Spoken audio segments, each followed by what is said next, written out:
European version of Christianity was forced onto people there. And the brave early Muslims, not around 150, not more than 200 years ago, were exiled by the Protestants, and they called it making hijrah. And they were forced to live in swamplands, as I'm sure you know your history, and many of them died there. So because of their sacrifice today, may Allah Ta'ala bless them, that we have Islam in Uganda today. I'd like also to offer a moment of silence for George Floyd and his family. A reflection really of the Pan-African experience since slavery, and the recognition that pain and injustice began of this kind with slavery, but it has not ended with abolition. So I'm just going to, I think we should all just take a moment to remember the people who continue to pass through pain and are passing through pain because of that. Bismillah. So I'm going today to talk through a bit of my experience, firstly as a white person. Already I'm uncomfortable using that term, and we should go into why that's uncomfortable. A little bit about my early life, and then really all in reference to my experience as a white person in relation to race, in relation to how I saw it, how I saw myself in relation to other people, and then also ending on a reflection of the state of the Muslim community today, specifically in the United Kingdom, and where we're at in relation to that question. So when I was a child, I grew up in Hampstead. Many of you in the UK now will know Hampstead. It's a very nice suburb. And my father was a very well-known actor in the 1970s. His name was Anthony Booth. So we were broke at the time. My dad always said we weren't poor, we were broke. And I remember one day challenging him about that. I was 11 years old. And I looked in our cracked bathroom mirror, and at the you know, this not squalor, but it wasn't a great situation. And being a bit of a drama queen, I made myself cry, and I went and I reproached him. I said, "Dad, I'm tired of being poor." And I made my voice waver, and I made myself cry. And he, being an actor who much better than I was, just kind of looked at me, and he tilted his head and he said, "What makes you think we're poor?" And he broke down the reasons why we were broke and we weren't really living in poverty. And then he said something that stayed with me to this day. He said, "Listen, kid, you are not bad looking. You're quite clever. You're white. You live in Britain. You've already won the lottery of life.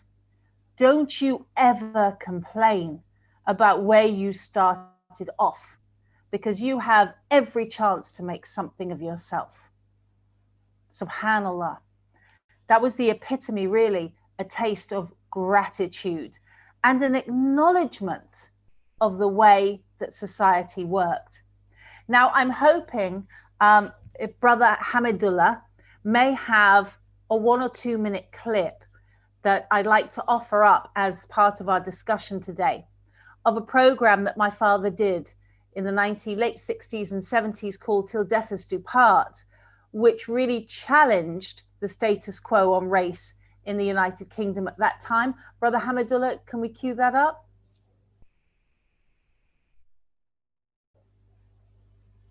Can I get a response, anyone? Yeah, I think Brother, Hamid is going to do that for us. Okay, great. Abu Jamal, can you do that for us, please? Or Sister, you can share the screen and do it yourself if you want to. No, I haven't arranged to do that. Sorry, I should have thought of doing that. But if it's too difficult, we don't have to share it.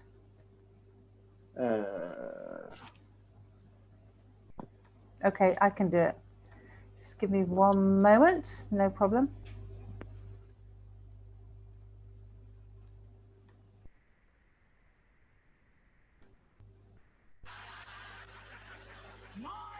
Okay. Okay, here we go. So I'm just going to screen share and we're going to watch a couple of minutes of a show that ran in the 1970s. Let's see if I can screen share.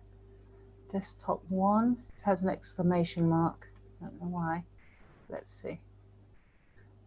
Oh yeah, I haven't got this shared. Sorry guys. Shall we leave that and move on, Brother Hamid? Yeah, we can.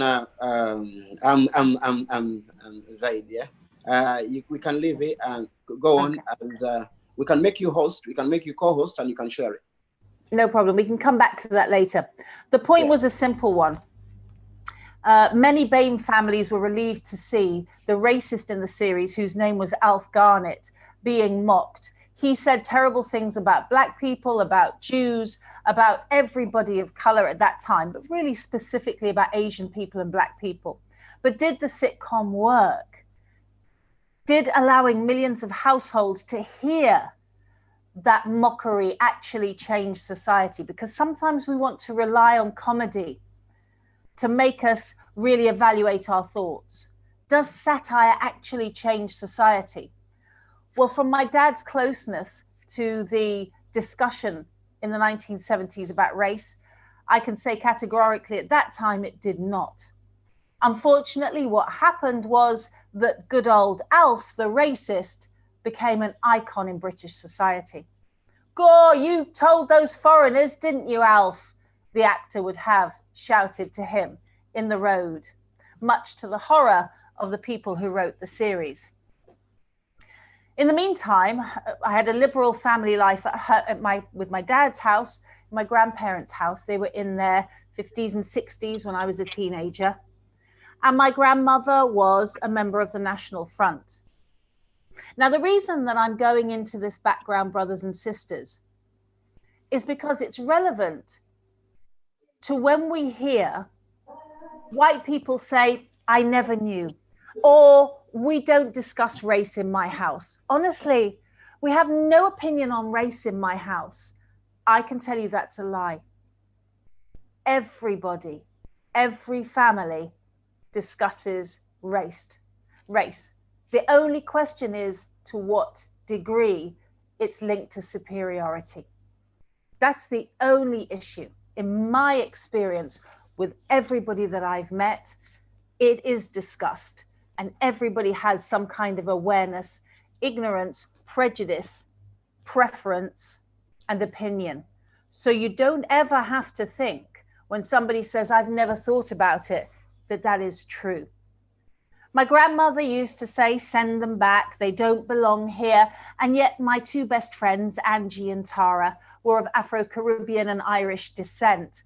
She loved them like grandchildren. She'd ruffle their hair and they'd come and stay weekends. And when I said to her, but you don't like Black people, she said, but they're different. They're like us. When I was 18, I started to go out with a young man called Robert.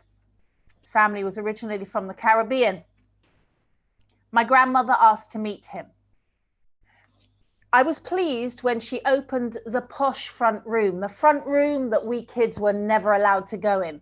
I don't know if that was something you ever had, but there's a room where the grandmother never lets anybody go in. It's like waiting for the Queen to come. We'd never had anybody else shown into this room and given the best china. But Robert, my boyfriend, when he came round, my nan put on a very strange voice. Hello, how are you? Much posher than usual. And she took out the good china. She gave us cups of tea. And I thought, this is actually going quite well. This is not going to be a disaster. And then she turned to Robert and said, Robert, what tribe are you from?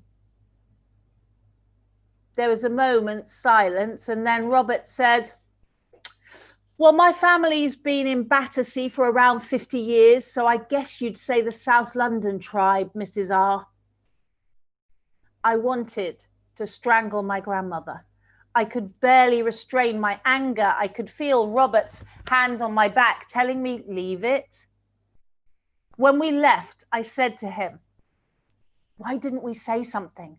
Why didn't you let me say something? That was an appalling thing to say, to presume that you're this, to presume. And he said, didn't she give me the good china cups? Didn't she show me into the posh front room? She did her best. Now, that was my first experience of what it means to have to let things go.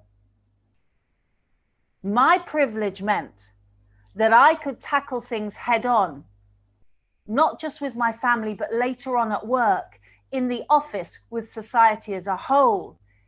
His color meant he had to put up with what little had been given and the insults, because she did then go on to talk about Haiti and voodoo and some totally bonkers stuff, which he had to sit and he dealt with so politely. It wasn't the first time I would see a person of color swallowing down what must have been a really uncomfortable experience. Age 17, I was studying for my A-levels. And one evening I was driving home to my grandmother's and I was extremely inebriated. And a policeman tried to flag me down in Hendon and I almost ran him over because I just didn't notice him. The siren went on behind me and I was pulled over by two policemen. They got out of their car and they said, "What do you think you're doing? Did you see that policeman?" I said, "Honestly, no." "What policeman?" They said, "The one that had to dive out of the road because you almost ran him over." What did I do? I got out the car and I burst into tears. Part genuine, I didn't want to lose my license, but mostly a little bit of acting, if I'm honest. I've got my exams tomorrow and I'm really nervous. And this is my grandfather's car. And if you take it from me, Do you know what happened next?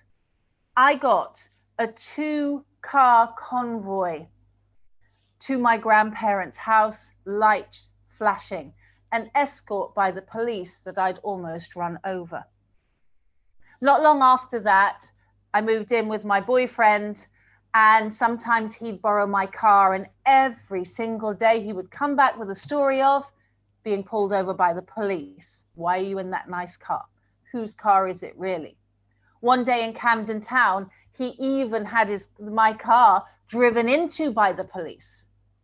I said, "Well, we're going to make a complaint." He said, "They told me not to. We won't be making a complaint." Again, I felt the anger because I could challenge things straight on. You go to the police station, you demand an explanation. It's my property. I didn't notice how he was dealing things, really.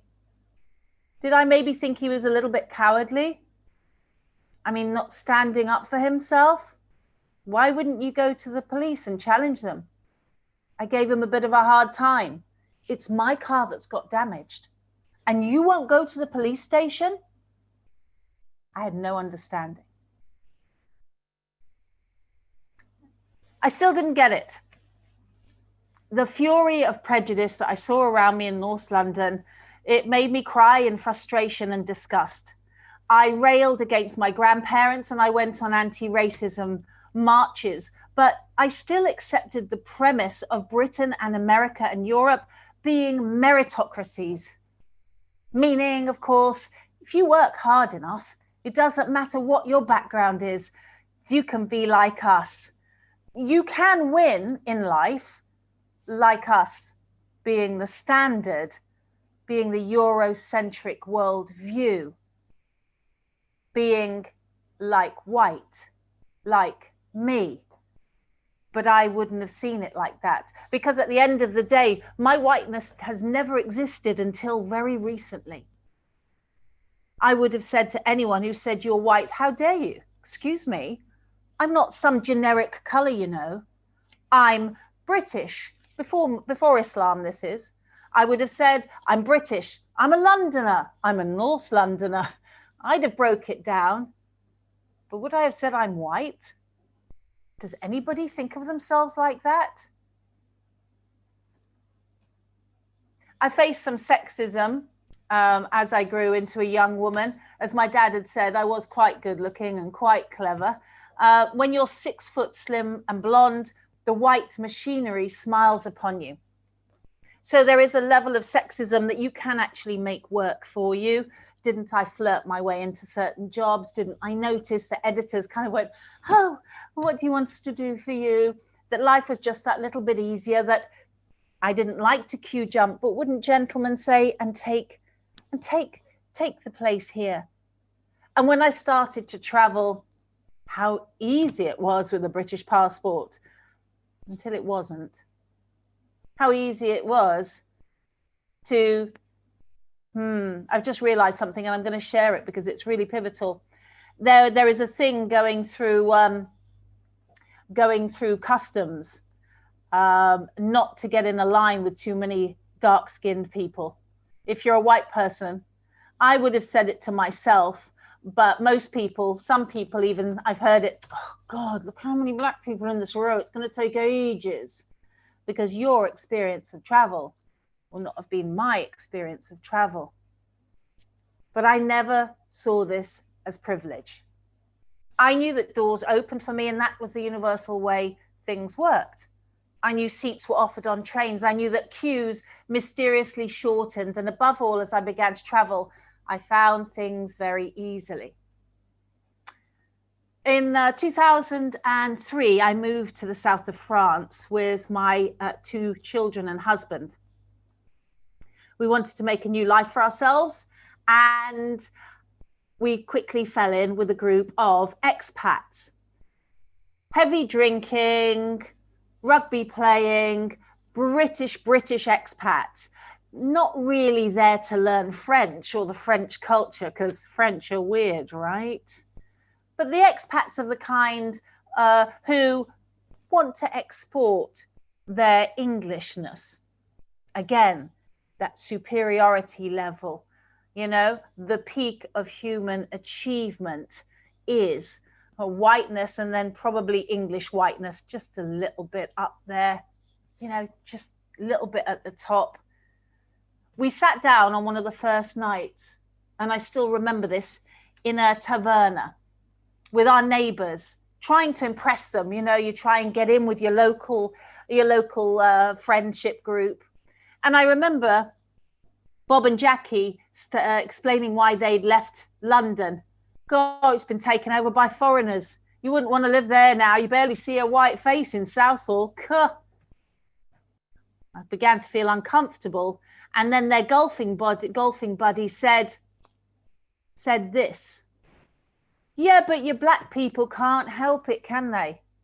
They are born with the impulse to rape women and steal.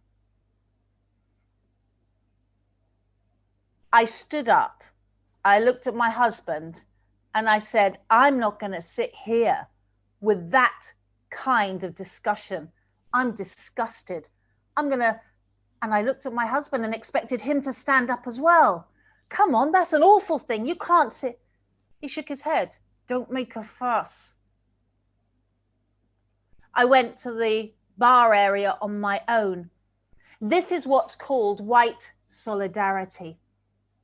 And when we're talking about race and values and changing society, we have to understand that what we are asking of white people is to break with solidarity. It's not an easy ask.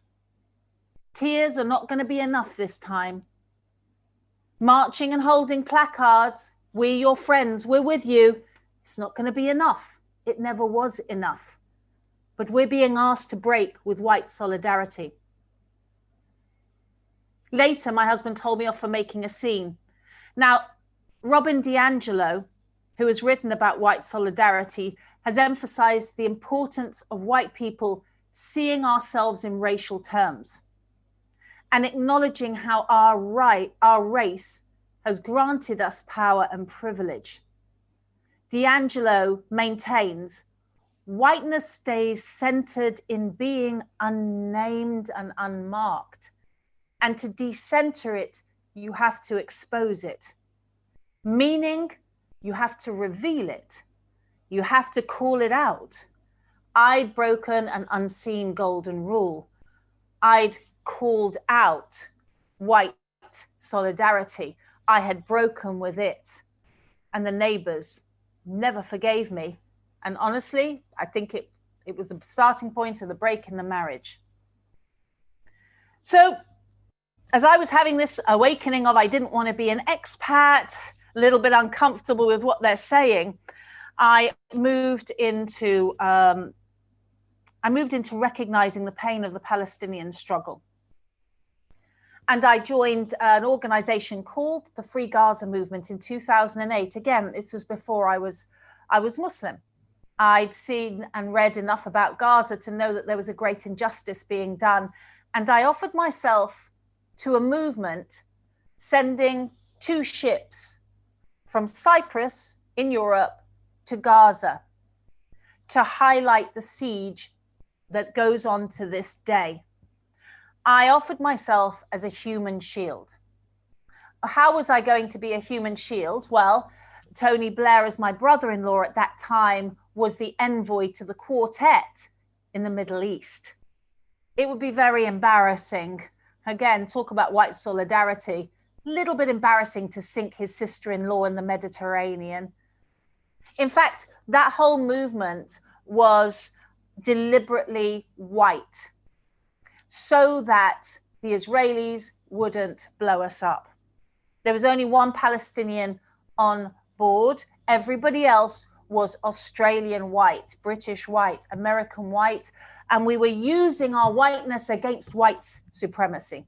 If that's the game, if that's what it takes, let's do it. On a side note, there's something we need to be talking about. A report 2 years ago revealed that African women immigrating to Israel were subjected to mandatory contraceptive injections, effectively amounting to forced but temporary sterilization. There are some 130,000 Ethiopians, most of them Jewish, who live in Israel. The community experiences higher poverty and unemployment rates than the rest of the country's Jewish population. In the past decade, the birth rate among Ethiopian Israelis has declined by at least 20%. Advocacy groups now claim this decline is the result of a birth control regimen forced upon Ethiopian immigrant women. According to an article in Haaretz, an Israeli news source, one Ethiopian immigrant said that the doctors who injected her claimed people who frequently give birth suffer. While it's possible but unlikely that doctors genuinely had the woman's health in mind when they forcibly injected her with contraceptives, is that an excuse for depriving women of their reproductive choices? Israel has acknowledged the issue without admitting any wrongdoing, which in itself is a rather interesting and convoluted mind process, cognitive dissonance. We're not racist, but.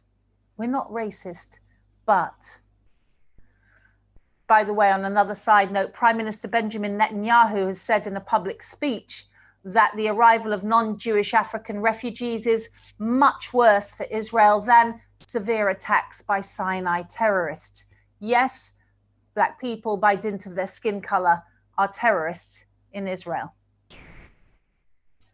We can look now as well at the propensity that I've had to fight in myself to use tears. Not deliberately. At the end of the day, since being a Muslim, I'm a Scouse Muslim. Maybe you don't know, but Liverpudlians, from where my dad comes from, have very soft hearts. My dad used to sit and watch Little House on the Prairie and he would cry, "Oh my God, Pa." And as a Muslim, we have soft hearts, so we cry. And I'm in the menopause, so I cry. 3 very good reasons, but white woman's tears are very potent. White women's tears are very potent. And we don't have the right to use them against causes or to avoid our own discomfort. I have to ask myself why I'm crying and what use it is now. particularly in the light of George Floyd. I just wanted to curl up in a ball and cry. I can't deal with slavery in any realistic form. But what use are my tears when I've had privilege? What good do they do to anybody except myself? White women's tears are very powerful. As Christian, a 57-year-old Harvard-educated science editor, found out when he was birdwatching in a wooded area of Central Park in New York. He encountered a woman whose dog was running loose. He said, "Excuse me, ma'am, but dogs in the ramble, the area, have to be on a leash at all times." And she said, "The dog's runs are closed." And he asked the woman, Amy Cooper, not to come close to him. And he started filming her. And he said, "It's interesting. I wasn't filming her because of a race thing. It's because I'm a birder. I'm interested in bird watching, and she's got a dog. She's a dog person." So what was actually happening at that moment in his mind was a conflict of animal life interests. But no, not for Amy Cooper. She was being aggressed by a black man, or was she? Did she really believe that? She called the New York police and said, "I'm going to tell them there's an African-American man threatening my life."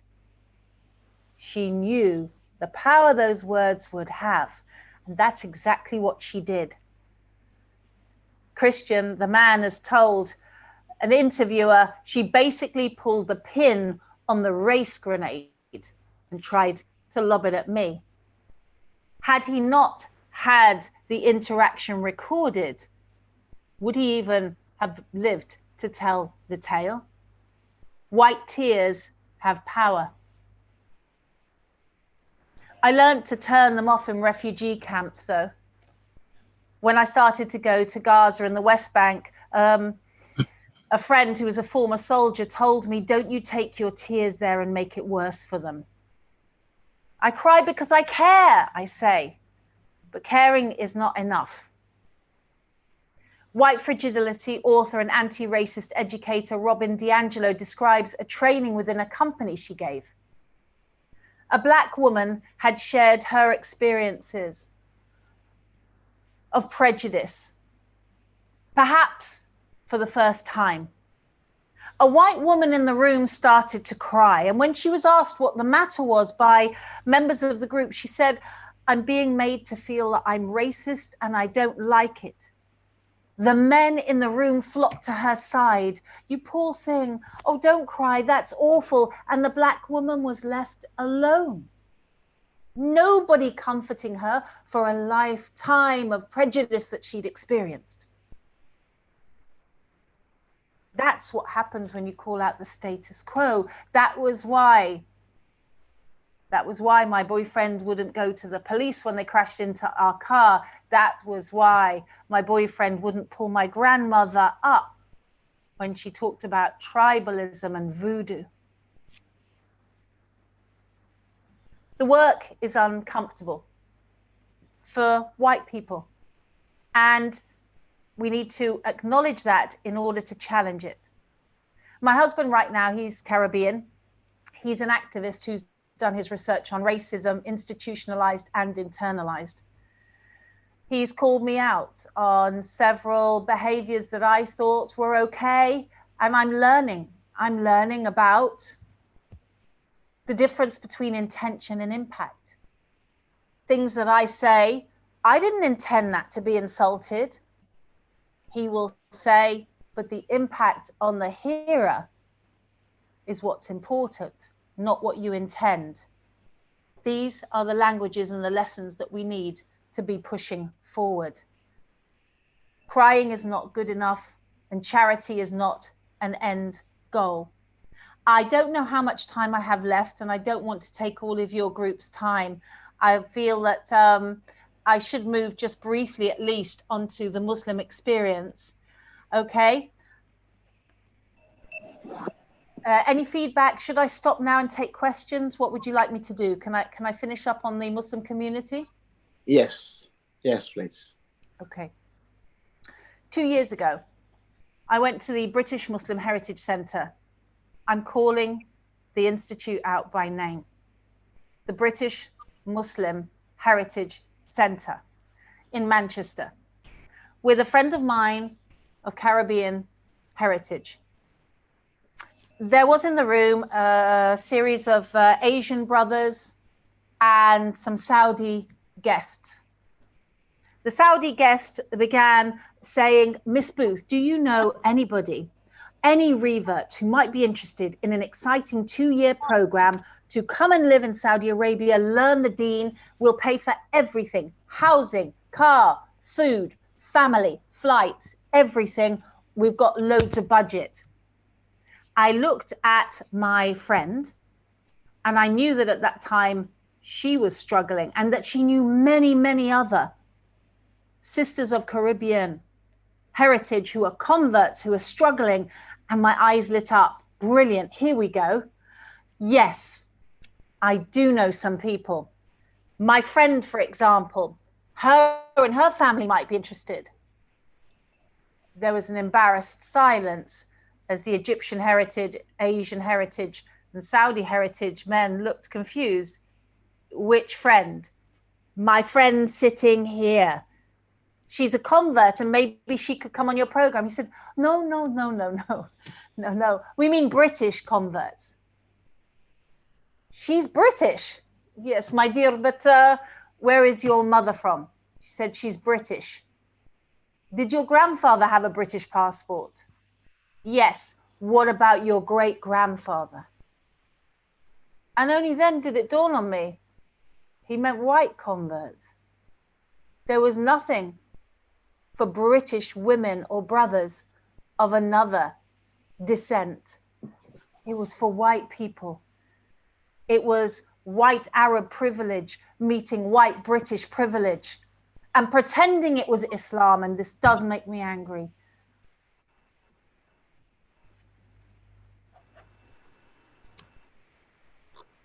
So, what I will say to the Muslim community is this.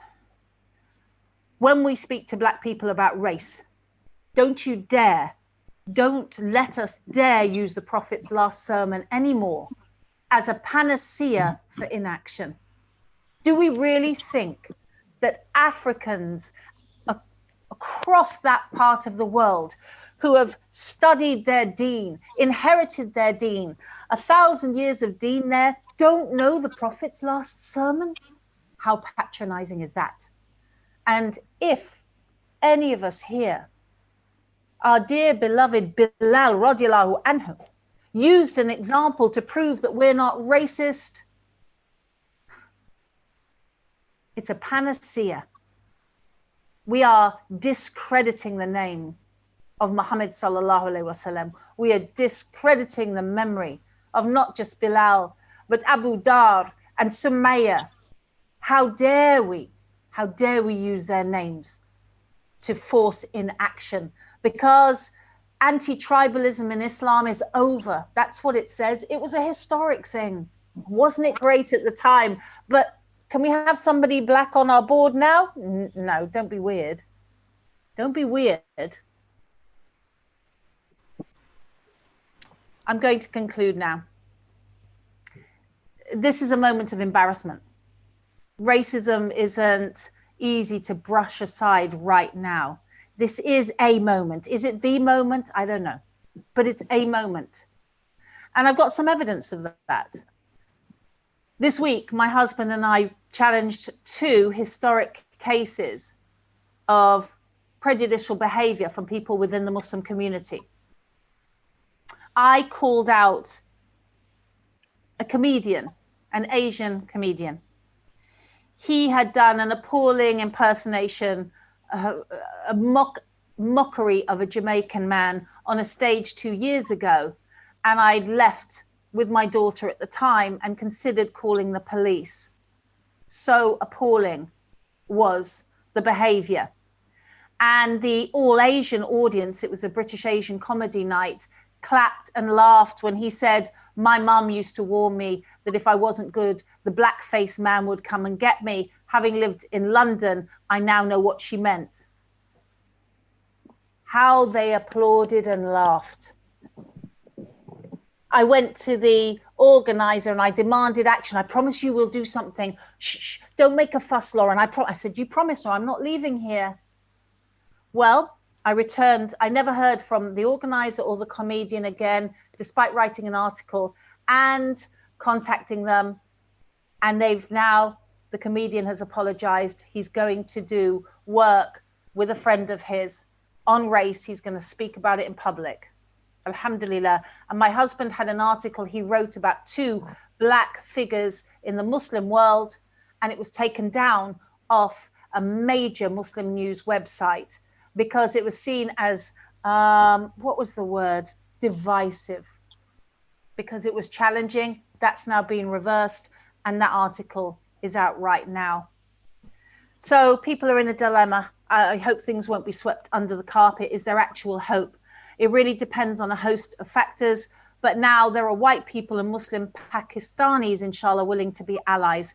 But together we need to hold everybody, myself included, figures and organizations, to the promise that we have made. Thank you. May Allah forgive us and guide us. Ameen. Thank you, Sister Lorraine. That was a fantastic speech you've given us. A question from me before anyone asks. I think our viewers, the audience, would like to know what prompted you, what made you become a Muslim? What made me become a Muslim? It was interaction with the Muslim community in Palestine, and the ideals of fairness and goodness that I saw, and of course a belief in one God rather than the Trinity. Alhamdulillah. Alhamdulillah. Alhamdulillah. We've got hands. Let's take the first hand. Brother Abu Jamal, you have the mic, please. You can ask your question.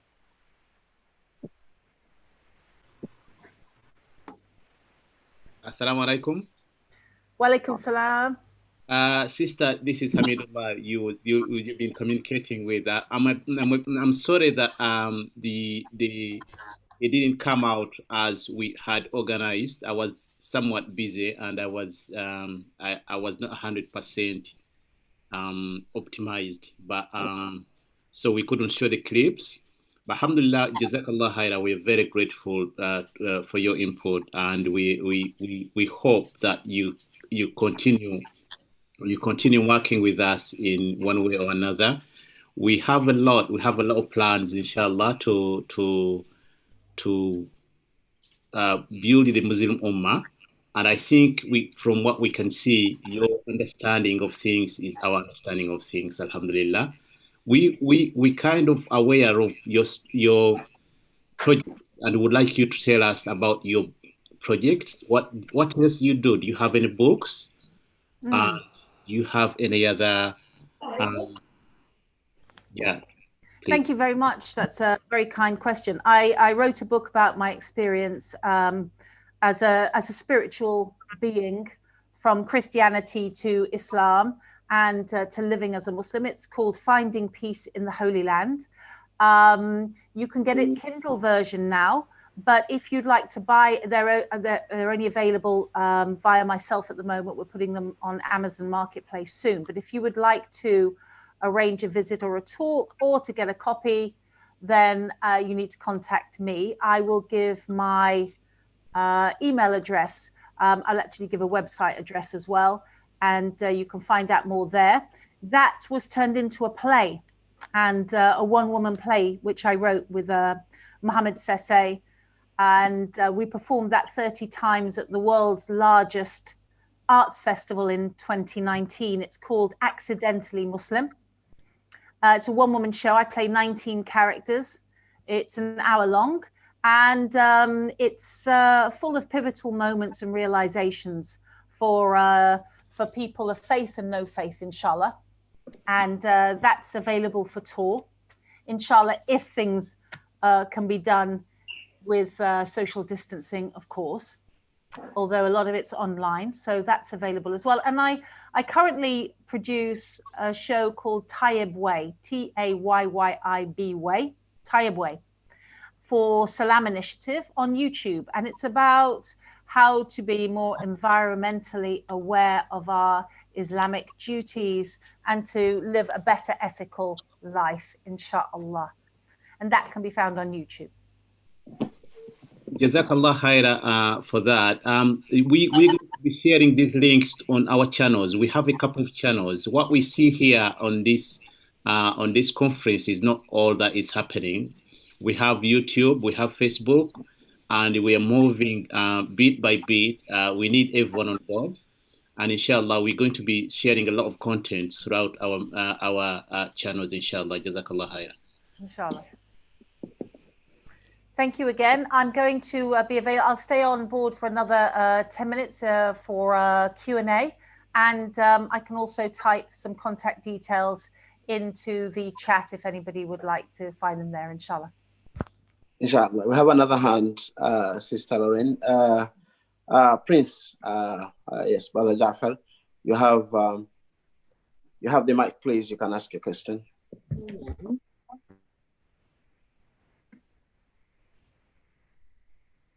Brother Jafar, unmute yourself, please.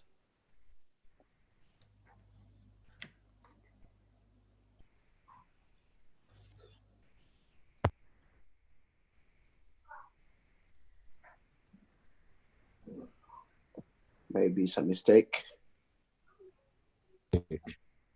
Hello, assalamu alaikum. Assalamu alaikum. Who am I speaking to? Are you talking to Prince here, Central London? Assalamu alaikum.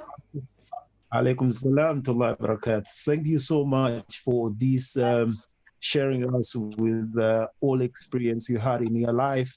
So basically, my question is, since you became a Muslim, what changes have you seen in your life and your families and friends? You still have your friends since becoming a Muslim. What challenges when you came up and say, I'm a Muslim now? How did you discover the Islam? So what I'm going to do, brother, is as we're talking about white privilege today, I'm going to, if you don't mind, focus a little bit on privilege and the experience of losing that to a degree. What I've noticed from that side is that my daughters really struggled with the Asian community as young women because, unfortunately, even in Muslim schools, there is an understanding that Asian Islam is the real Islam and everybody else is just tinkering around the edges. And they faced a lot of prejudice. They were sidelined and ignored. And eventually, my youngest daughter refused to go anymore to the Islamic school. My eldest daughter said that she noticed that the behavior of non-Muslims in the school she went to was actually better towards her in many ways than the Muslim community. And that's really, really sad. And we can see what a drain that would be on, and you know, again, still from a position of white privilege, while the adults lauded us and applauded us and, you know, made us into icons, I would be noticing my Caribbean sisters and Hindu sisters who came to Islam as well, people of color, being completely ignored, not having access to support, their stories are not interesting, and really, really struggling because the mainstream, they don't want to go to the mainstream. They are Muslims. They deserve our help and support, and really facing catastrophic prejudice. I heard it described by Boona Muhammad. His experience in America was with his children. He and his wife had to discuss, do we want our kids to face a prejudice from Muslims in a Muslim school or from white people in a mainstream school? And the considerations were to do with, well, if they see Muslims behaving badly, it's actually going to negatively impact their deen. Whereas if it's white people in the mainstream, then they've still got their deen. And that is a really sad reality. I think I've seen a great deal of beauty, subhanallah, and you know, people trying to get close to Allah, and I have a newfound respect for different ways of life, freer from an inherent sense of superiority myself. And I think really, perhaps for any soul, it's the humbling of the nafs, the humbling of the ego, that's the most important journey that we go on. How could we change that? How can we change that behavior? As you see that you go to, you find that most of us will become more racist to a Muslim to other Muslims when they go, like you take your kids to Muslim schools, and you find that the Muslim themselves, the way they behave towards other Muslim, how can we change that we can learn our deen, not look into people's color or things that the Islamic is one culture, maybe Bangladesh or Pakistan? How can we change that as a community in UK? So I think I would cordially suggest for your consideration that your organizations approach all the Muslim schools and the main Muslim organizations and demand to be heard. We have issues, we'd like to be heard. And seminars are not enough. Like I say, people are very embarrassed now about being called racist. Before, it would be seen if a black person had a complaint, oh, they're playing the race card, and it can be, oh, you know, they're being a bit noisy, oh, it's a bit aggressive. But now, if you know, real complaints are being listened to, and I'm not saying there weren't real complaints before, go and make them. What is your diversity program? What is your project for advancing Black voices in your organization? How will you guarantee that my child will not face prejudice? Can I get that in writing? But it has to be done at organization level. Individuals can do it, but no. And seminars are not enough. Offering a seminar on Bilal, just say that's insulting. That is insulting. Thank you so much, sister. So we're gonna work hard to make sure that we teach our kids, because we have challenges, our kids as well. Once they go to those, even though if you go to the mosques, you're gonna find those racism, the way they see in a mosque, because they see you as not a part of them, because they bring culture into the way they see it. They just take into their culture. But how are we going to do it as a Ugandan community to our kids that not have that that behavior whenever they go to such a mosque and their schools and seminars, and you see that you look at you as a different person? So how are we going to do as a Ugandan community? What advice would you give us? Again, what's been shown to work is be organized and be vocal and be noisy and be willing to call people out. If you can't get the meetings, I know what's happened, and people are tired. And I say this with respect. I can say this with energy because it's not something I've dealt with day in, day out. So I know I come across as belligerent. It's easy, just go in and do this. That's my experience. All right. You may go to people in your community and they're like, I'm tired. I tried with that school over 10 years. Will you leave me alone? I don't know how to overcome that exhaustion. I can only understand it from a distance. But if you're not exhausted, for those who feel energized in this moment, organize, call it out, demand recognition. Thank you, sister. It's a shame what your daughters had to go through. The Muslim schools, subhanallah, but we know they have a strong mother that can always advise them accordingly. May Allah bless you, please. Thank you so much. But let's just recognize that they've had a great deal of privilege as well. So it's not a comparative thing. At the end of the day, you know, we've also been lionized and applauded in a way that other people haven't, and we recognize that as well.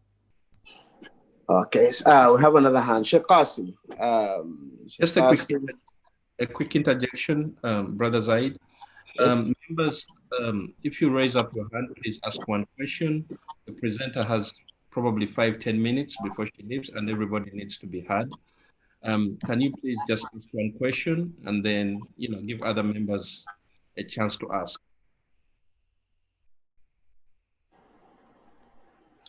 Naam, Assalamu alaikum wa rahmatullahi wa barakatuhu. My name is Qasim Jumba from Boston, Massachusetts, United States of America. Thank you for the wonderful presentation, and thank you for making that decision. Now my question is, what are the challenges that you faced when learning on how to practice Islam, like the prayer and the wordings, the pronunciations?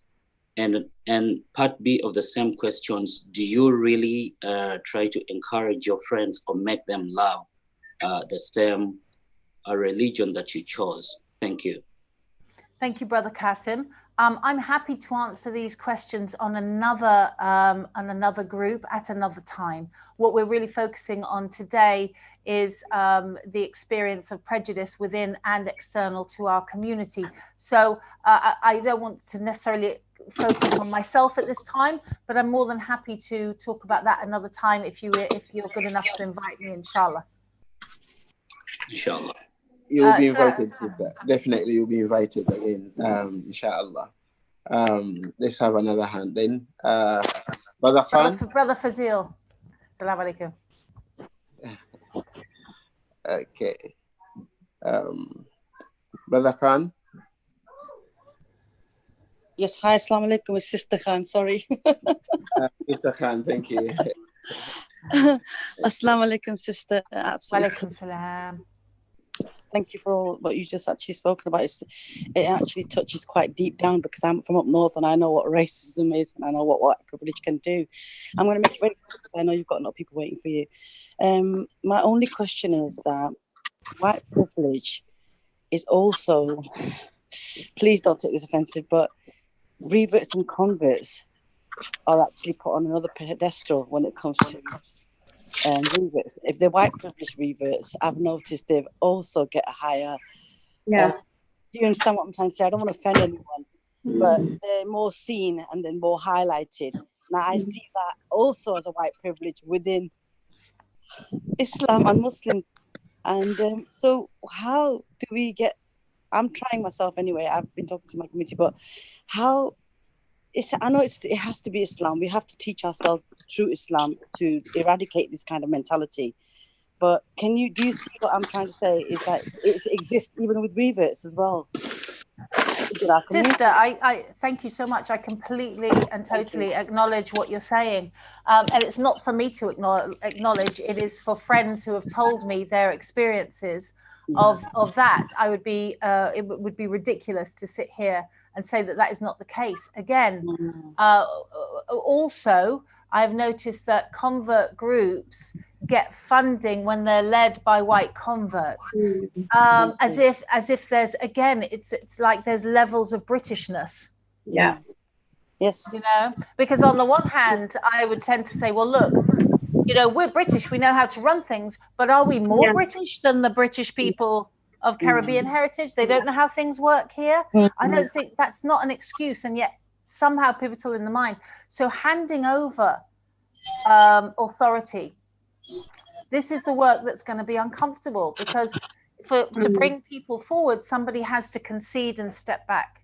But keep calling it, keep demanding a voice to be heard, a group to be created, certain specific issues to be related, and again, not just Bilal, you know, real issues right here and right now to be heard. So I acknowledge that completely. And thank you, sister. Jazakallah khair. Take care of yourself, darling. Take care, Habibti. Alhamdulillah. I think Brother Fazil has his hands up. Brother Fazil, Assalamu alaikum. Can you unmute yourself? Can't unmute yourself. Okay. Who's Brother Organizer? Can we hear from Fazil?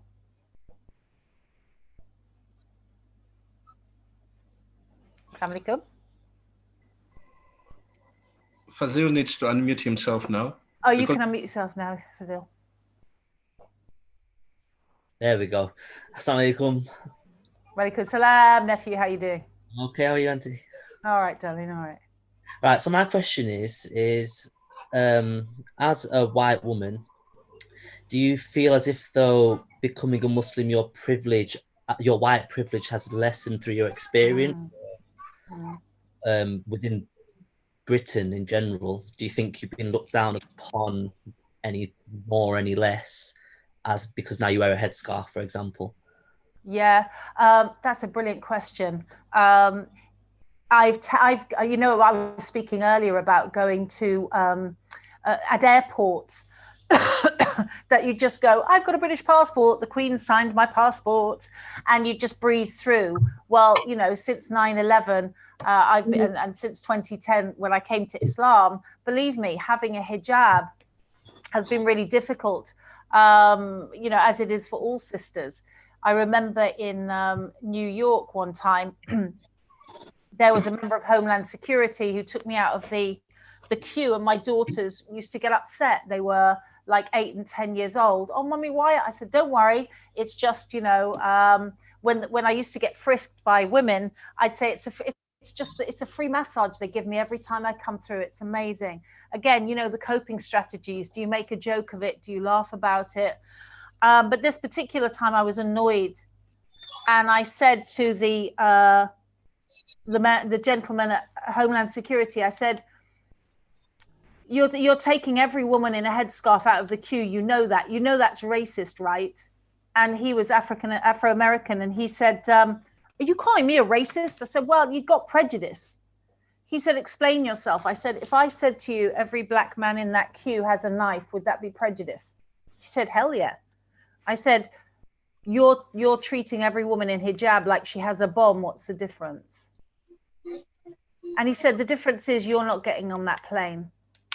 And I had to fight to get on the plane that day. It was only Allah Ta'ala brought somebody along and went, oh, you're on TV. Yeah, let her through. Otherwise, I was not getting the plane that day for raising discrimination.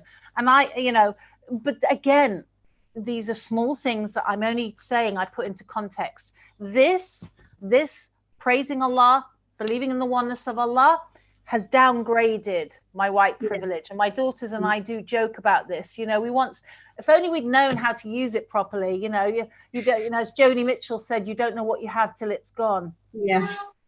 We kind of joke about white privilege in that way, but it's not gone because we've taken it with us. Thank you. Thanks, Faz. Sister Mindy from Morocco. Hi, assalamu alaikum. Walaikum salam. I joined your live stream slightly half an hour late, but I joined you at the point when you were talking about your Caribbean, was it Jamaican Caribbean friend? And not Jamaican, but from one of the others. So actually it's more of like a comment on my thoughts on what I've heard everyone saying, and I'd just like to hear more of your thoughts because I missed the first half of your talk. I'm a British revert Muslim of Asian origin, and I actually live in Morocco now. And my experience as a British Muslim, having grown up, being raised, educated, worked basically my whole life there, once I started wearing the hijab, I mean, I've lived in France as well, so it was the racism was very stark, very obvious when I was in France. But when I moved back to the UK, it was very subtle. But I noticed it a lot more once I was wearing the hijab, because I'm actually, although I'm Asian, I'm actually quite fair-skinned. So as an Asian, no one can really tell. Am I Indian, Asian, whatever? So they get confused. And I found there was this kind of, I felt like I didn't belong anywhere. You know, in a masjid, I didn't feel like I fitted in with a group at the masjid because they were all kind of like Pakistani, Bangladeshi, and then feeling the racism from the white community as well. you know, getting comments like, oh, your English is very good. Where are you from? And it's so patronizing that people would say that and not realize that the Asian community has been there for so many years, and that they have had children growing up there. And, you know, the whole situation is so absurd. And now we've reached this point where, you know, we're having to call it out even more. And I'm really grateful for everything you've said, because there was a comment about how a white revert, a Muslim, would get more attention, more highlight and opportunities to present Islam, as opposed to an ethnic minority, person of color, revert Muslim.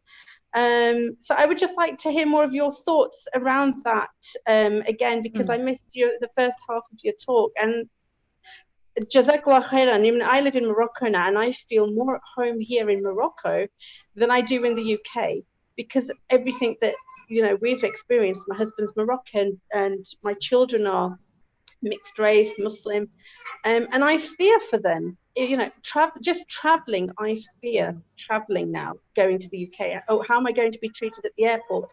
Are we going to get stopped and searched? And, you know, are we going to?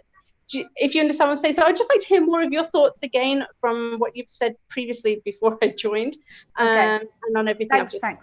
Thanks, Mindy. It's lovely to hear from you. May Allah Ta'ala bless you. And yeah, the difficulties of being a minority within a minority within a minority should be, you know, people should be made aware of it. But I'd actually like to put a spotlight on the fact that, because we're talking about white privilege today, and we're talking specifically because of what's happened recently about the experience of the Black community, and I'd like us to stay focused on that, if that's okay. What I noticed coming to Islam was and entering the British Muslim community is that there is a hierarchy there, and it's Asian Muslims, white Muslims, everybody else.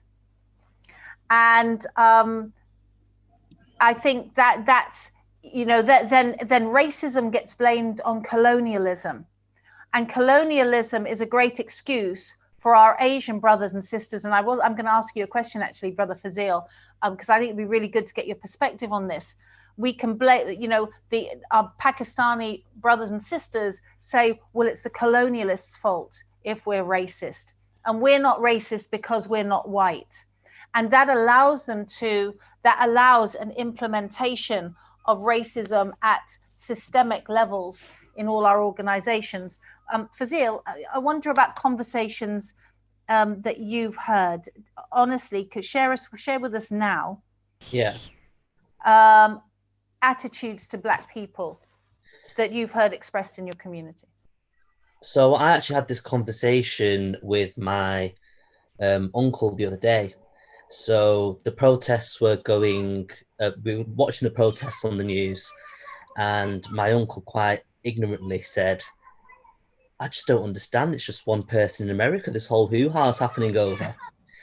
And I looked at him, he's Pakistani, from Pakistan, that came to England. And I said to him, well, are you not recognizing that it's a bit more than just one person in America that this is all about? And I spoke to him about the fact that I said, are you not also realizing that this may also affect you as a minority, that this whole movement, it's about Black Lives Matter, but at the same time, are you not able to, at any level, able to sympathize or understand what this movement is about, being a person of color yourself? And he kind of essentially said, well, it seemed that it's all good, all well and good that everyone's talking about the Black Lives Matter movement, but what about the people in Palestine? What about these other things that are happening in the world? And I kind of said, well, you can't make those two comparisons. It's two completely different things to talk about. And I said, have you ever noticed how you speak about Black people? And he said, what do you mean? So we've recently bought a house in London, and it's in a very multicultural area. Our neighbours are Black, And you will know that within the Asian community, we call white people gore and black people gala, which is broken down to this idea of the names of what the color is, black and white.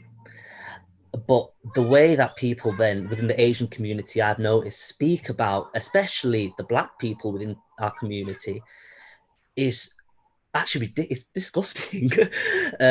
It's come to the point now where, so for example, my uncle didn't seem too keen on the area. He said, "Oh, there's a lot of Gali here," and I said, "Right, and what's your point?" And there was no point. It was just a thing that he's conjured up in his head, that where there's black people, there's going to be more problems. It's going to be rougher. It's going to be this. It's going to be that. There's going to be issues there. And then I said to him, "Have you ever thought about that being racist?" And he said, "Well, I'm not a racist." No. I said, "Well, how? How is that not racist?" He said, "Because," he goes, "I have people of different faiths. He owns a shop in Manchester. He says, I have people of different faiths that come to my shop. There's these black ladies that come from the local church, and we have conversations about our religion and on one-to-one basis. I'm not," but I said, "But on a generalized view of life, do you not feel as if what you are saying is prejudice, racist, and you essentially look at black people lower by using words such as gala and saying," and it's never in a positive way. It's always, "Oh, look, there's all these gala here. Oh, look," do you know what I mean? So it's always in a sense of that superiority thing. So what I was trying to get him to understand was this idea that, yes, it's not always, it's a case of us as Muslims understanding that we are effectively all the same. And yes, on the level of Islam, you might not think that you're a racist, because if you're a Muslim regardless of your color. But on a cultural level, from where you're from, Brother Fazil, can you just wind up? Yes, sorry. On a cultural level, from where you're from, it seems as if though there is definitely some level of I'm better than you, or you are less than me, or you are a certain type of person because of the color of your skin. Thanks, Fazil. That's really honest, and I appreciate that. I guess the question for yourself and your family, who are very, hooked into that community and popular and connected, is what's the next steps to actually challenge it? I mean, breaking with, I said I had to break with white solidarity in the Muslim community to break with Asian solidarity. To actually open these conversations isn't easy. But, to challenge places like the British Muslim Heritage Centre to really make those changes, and all of our organisations to avoid systemic continuation of prejudice, that's going to be for your generation, and you're going to have to push for it, inshallah. Sister, we have one more question from Sister Sarah. We'll give you one more question, I think. Okay. Sister Sarah, unmute yourself, please. Assalamu alaikum. Walaikum salam wa rahmatullahi wa barakatuh. Sister, what I wanted to address was, I think what's really hit me, first of all, I'm Black and I'm Muslim, but I feel like by being Muslim and Black, it's like double trouble, if anybody understands what I mean. But I think what I've understood since this whole George Floyd issue going on is how much lack of awareness is there among Muslims themselves, and how much we Black people are also not aware of how much we need to voice what struggles we go through. For example, I'm in Manchester, and my daughter goes to a predominantly Asian Muslim school, and even just going to pick her up, you feel the parents like seclude themselves, and these are Muslims, and they have like different circles whereby you feel you're out of place. And another issue is I have a friend who, one of my husband's friends, recently went to ask for a hand in marriage to a Somali family. But the mother was appalled, because what she goes to her daughter is, "Oh, he's too Black for you," because she feels he is too black for her daughter. And I've had different conversations with different individuals since the George Floyd thing, and people are like, okay, but there's justice now. Why are people still talking? But people don't understand the struggle that is still there, to the point that you're going to the shops and the way people look at you. Let me say you're in Asda, you're shopping, but the way people look at you, or you're at the till, you're paying because I'm wearing a niqab, how they have to accentuate everything they're saying as if I do not understand English. And it's on such a high level. So what my question is, how are we going to bring this kind of awareness out there for people to understand that this movement has brought us issues that are far deeper than just the death of one black man? There's so many struggles we go through every day, and they make you feel small. And then your child asks you a question and your heart breaks because you do not know how to address this kind of questions with your child. So I've got a thank you, sister. I've got a question for you. Yeah. What do you think the response would be if you went to the head of the Muslim school and said, I'm concerned that outside this school, no one is mixing with myself or other black sisters. I'm afraid that my daughter may be struggling with prejudice in a majority Asian school. And I really want us to have a discussion about this and take some steps forward. Do you feel too exhausted to do that? Do you feel like, or do you feel empowered right now? Do you feel able to do it? Do you have an expectation of action if you do that? To be honest with you, I never felt I could address it, because I felt they would just be like, oh, there they go again, bringing up their privilege. Do you understand where I'm coming from? So I never, yes, so I never felt I was able to go and raise that. What I was playing with my cards, I was thinking maybe I should move her to maybe another school that is necessarily not Muslim, maybe that has more people of her race, so she feels more confident in her race and who she is.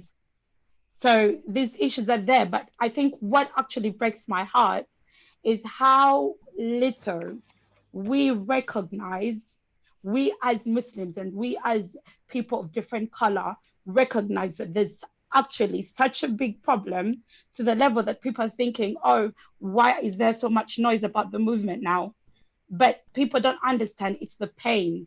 It's years of going through and what breaks my heart is people don't even the people who are being abused themselves racially, they do not recognize that it's abuse no more. It's become a known. So do you see this as potentially a moment for you personally? I mean, I think from the outside, the exhaustion comes from trying to deal with everything. Is that, you're pounded by everything and personal experience. Yeah. Yeah? Yeah. The concern for your daughter, though, I personally, and again, I'm not in your shoes. Again, I haven't had to deal with what you're dealing with. Use this moment. The school may now be ready to review its behavior. Yeah. Right. One of my daughters went to a mainstream school, and she experienced a moment when a girl tried to kiss her in a play, and she said, I'm not going to do that. It's not necessary. She said, is it your stupid face that's making you do that? She came home to tell me, right, this is a white school. And I went, oh, hell no, right? I took it up with the headmistress. Do you know what they did? They almost shut the school. The inquiry was so massive, right? But in a Muslim school, it gets brushed under the carpet. And, I didn't have to push. The doors were open. They were ready. They were ready for that Muslim voice. So there's two things going on here. One, is the fact that probably I'm a journalist. Number two is the fact that they were ready to hear from a white kid in a headscarf, bit weird, but Muslim, got to be more sensitive. I'm hoping that this may be a moment when a sensitivity comes into Islamic schools, like, don't let's brush this under the table. Don't let's make these all Asian schools. instead of Muslim schools? Because honestly, some of the schools should just call themselves the Asian school with a bit of Islam thrown in, rather than an Islamic school or an Arab school. What do you think, sister? Sister, I think has gone off. Okay. Barakallahu fikum for the time. I think we've run short of time. We've gone into the next presenter's time. Okay, I'm so sorry. No, you don't have to apologize because we're enjoying it. We feel privileged. We feel happy that we've managed to host you. You accepted our invitation on behalf of Ummah Connect, Soul Cocktail, and ThurayyaIslamMedia. We would like to invite you again and then, give you probably a longer session than this, because I think most of us want to listen to you. Brother Zaid, please help. Yes, Sister Lorraine, it has been a wonderful presentation from you. Jazakallah khairan. May Allah subhanahu wa ta'ala increase his blessings and provisions upon you and your family. Ameen. And everyone around you, and elevate your status in the hereafter. We are so privileged to have you, sister, so privileged. I think in advance, I'll ask you in advance that you will be to accept our invitation in a few weeks to come, because everyone would love to hear more from you, inshallah. Who would like to give us your last remarks inshallah, as we go into another session, inshallah? So don't lose hope. There is a change in the air. Gather together, gather your strength, whatever energy you have left. The fight is real and it's ongoing. You don't have to accept bad treatment anymore. People are feeling ashamed, and that shame should be turned into positive behaviors and instead of fear. And please do take up your matters with all the Muslim organizations in the United Kingdom and make sure your voice is heard. You can contact me at info@kcmedia.co.uk. And if this is recorded, please do send it to me. I'd like a copy of it to share across my channels. And anything that I can do, inshallah ta'ala, I'll be happy to be a part of your conversations in the future. Allah ta'ala bless you. Jazakumullah khair. And may Allah give us the best in this life and the next. Ameen. Assalamu alaikum wa rahmatullahi wa barakatuh. Wa alaikum assalam wa rahmatullahi. All right, thank you very much. Let me begin by thanking Sister Lauren for that wonderful presentation and the wonderful interaction with the audience. This is a very hot topic, and by hot I mean very concerning, that we need to do something about. Thank you, Brother Zaid and Abu Jamal, for the wonderful hosting of our guest. We're hoping that we shall be seeing her again soon, inshallah. Now, for the audience that is here that does not understand our local language, we are very sorry to inform you that we're going to be changing. We're going to be speaking Luganda. But tomorrow, we take this opportunity to invite you that Thurayya Conference and Ummah Connect, together with Soul Cocktail, are organizing an international conference that shall be entirely in English. So you will use the same link to join us. But for today, according to our program, we need to reach some local community that does not really appreciate a lot of English. So inshallah, we are sorry for that, but we invite you to come back tomorrow, same time. Thank you very much for that.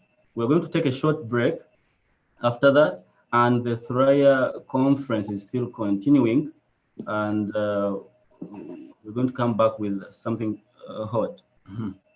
Amazing. You have to tune in, inshallah. It is going to be really a powerful session, and we are looking forward to sharing our research. Okay, batula mwena tugenda kuwumulamu katono dakika nga ziizo refreshinga, then tugenda kudda twogere ku kunoonya eri mu social media tukoze tutya, oluvannyuma tujja kufuna tugenda kukola presentation eyo esooka, then before Maghrib Ugandan time tugenda kuba tufuna Dr. Sheikh Abdulkarim Mugendera okwongera okutulaga lwaki kikulu nnyo okusigala nga tusoma mu busiraamu okusinziira ku program.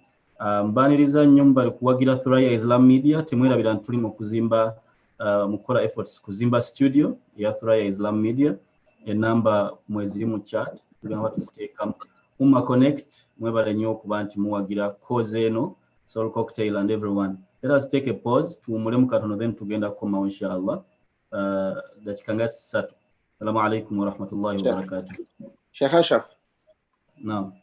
Sheikh Bukhari kwali at blessing with his voice. Alhamdulillah bantu bade banyumidwa nnyo. Anedda taliiko. Sheikh Adil kwali Hafiz Adil yabaddeko nga yadangina kusomera mu Quran. Adil Ali, I think. Mbadde ndowooza oba Sheikh Adil yalisomeseza after Maghrib, yalisomera after Maghrib. abantu no kirungi ekyokusomamu naye engeri gye tukeereyeemu wali ne sister ogezaako okukwata embadde nteesa nti Sheikh Adil mumanyi nsomaye saayagadde kumuwa dakiika emu just muto wange oyo naye bwe tugenda mu Maghrib inshallah bw'abanga tekina mutawaana tumusaba abeewa tusome mu Quran inshallah.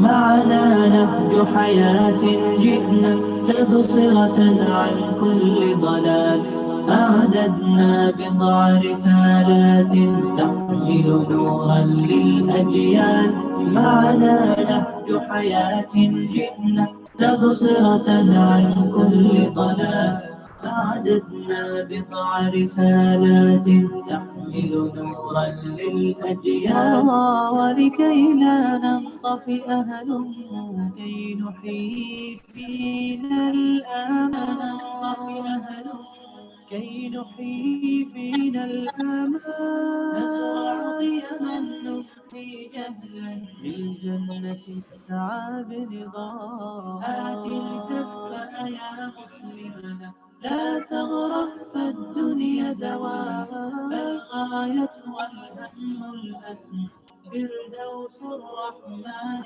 ظلال فردوس الرحمن ظلال معنا نهج حياة جئنا تبصرة عن كل ضلال أعددنا بضع رسالات تحمل نورا للأجيال معنا نهج حياة جئنا تبصرة عن كل ضلال أعددنا بضع رسالات تحمل نورا للأجيال ميزنا الله بقرآن يعصمنا إن غصنا مال إن مهمتنا في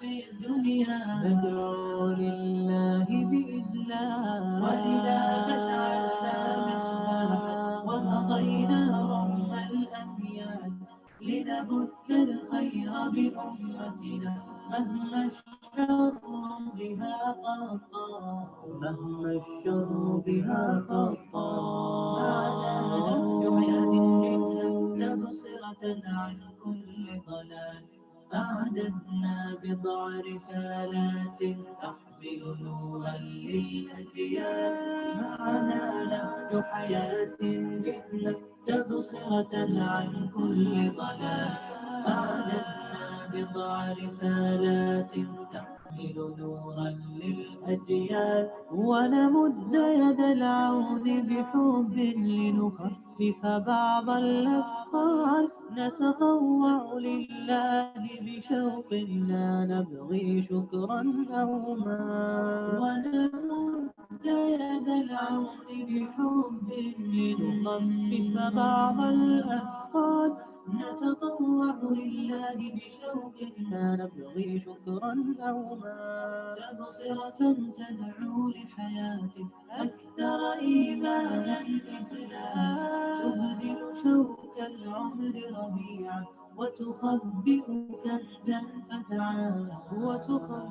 كنزا فتعال معنا نهج حياة جئنا تبصرة عن كل ضلال أعددنا بضع رسالات تحمل نورا للأجيال معنا نهج حياة جئنا تبصرة عن كل ضلال أعددنا بضع رسالات تحمل نورا للأجيال.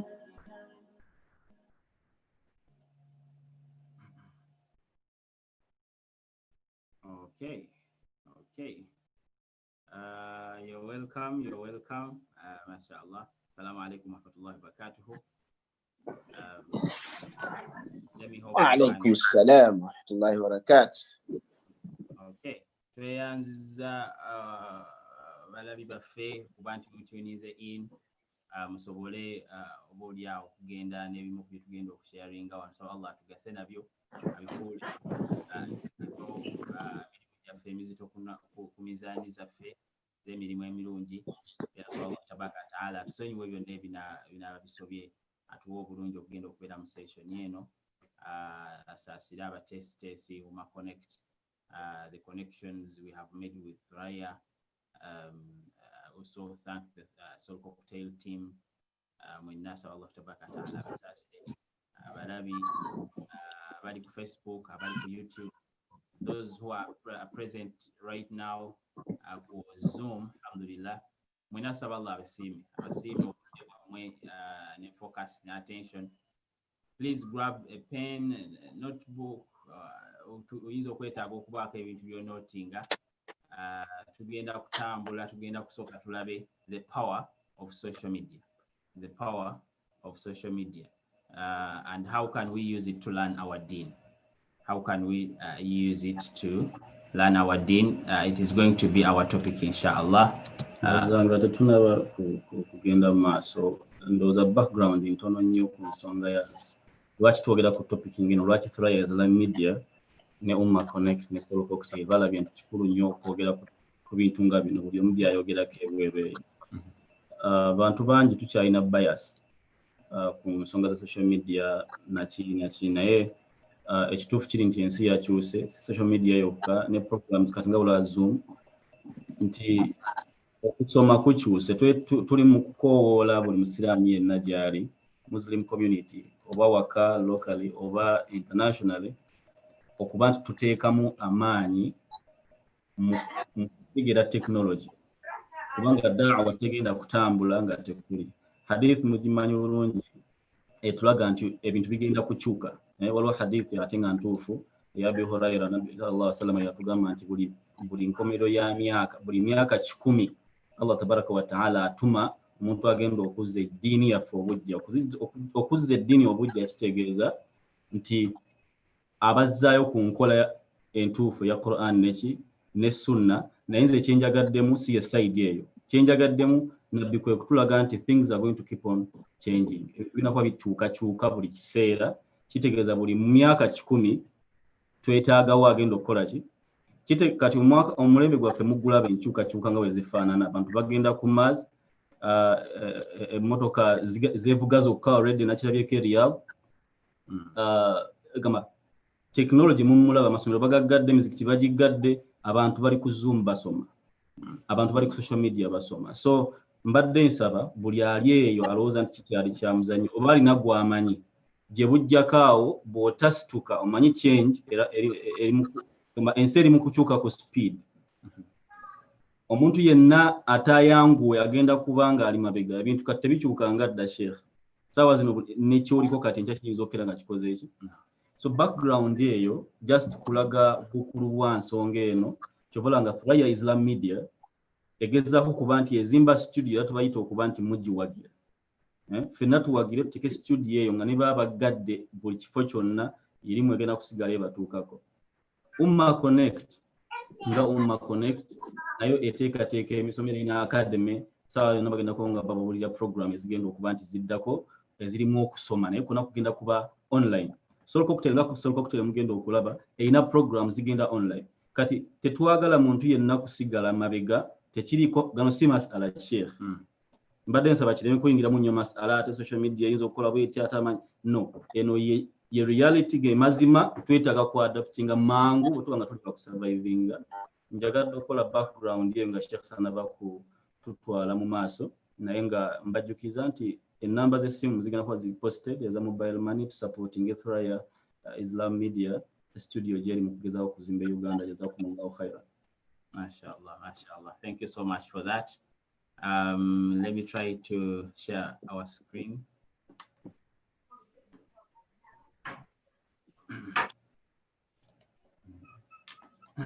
Okay. Ansubire musobola okulaba screen yaffe. Tunaba kugenda maaso. Buli omu asobola okulaba. Can you see the screen? Yes, mashallah. Okay. Sheikh Zaid. Okay.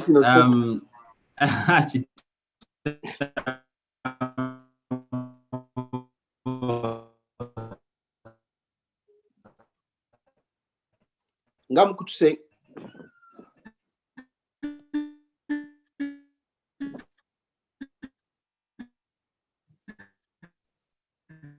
network eri wange oba wonna. Network erabikira kusaidia Soul Cocktail.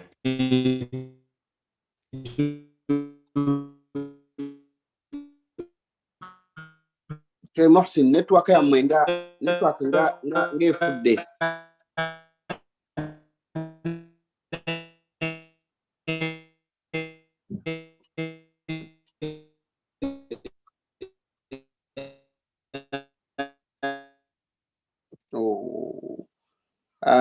Banange mutusonyiwemu network ya Soul Cocktail efudde ate tetera kufa. Riyadh baba badde ki? Sheikh Ashraf.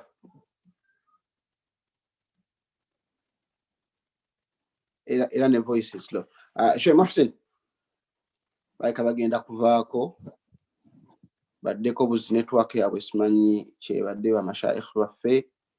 Allah tekibatuukangako kino. Kamba kyekingeko mashallah.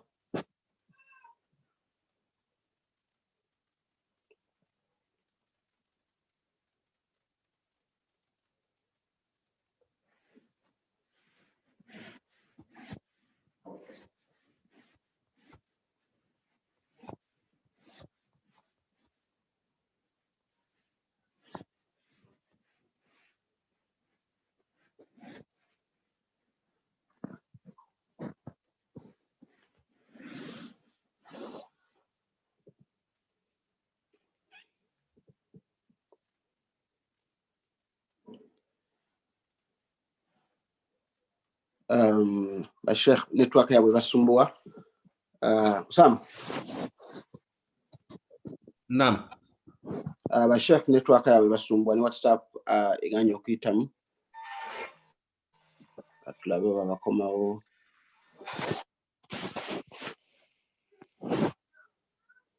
Bananga batulinda ba Sheikh baffe. Enamba za mobile money is Thurayya Islam Media. Please, Sheikh Abdulrahman, Mawejje, the numbers the most sharing, please.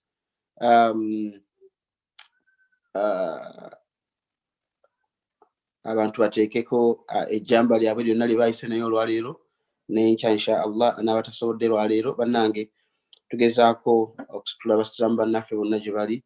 Umma Connect egezaako okusitula n'okukolagana n'abasiraamu bannaffe bonna gye bali mu bunyumiro bw'ensi nga era Thurayya bagezaako okuzimba oba tugezaako okuzimba kubanga studio ya Thurayya ebeera yaffe ffenna tuzimbe studio eno ey'obusiraamu inshallah.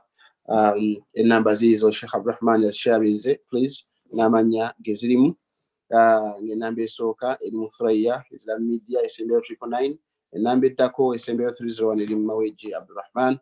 Enamba esembayo era 330 eri mu mannya ga Thurayya Islam Media Limited.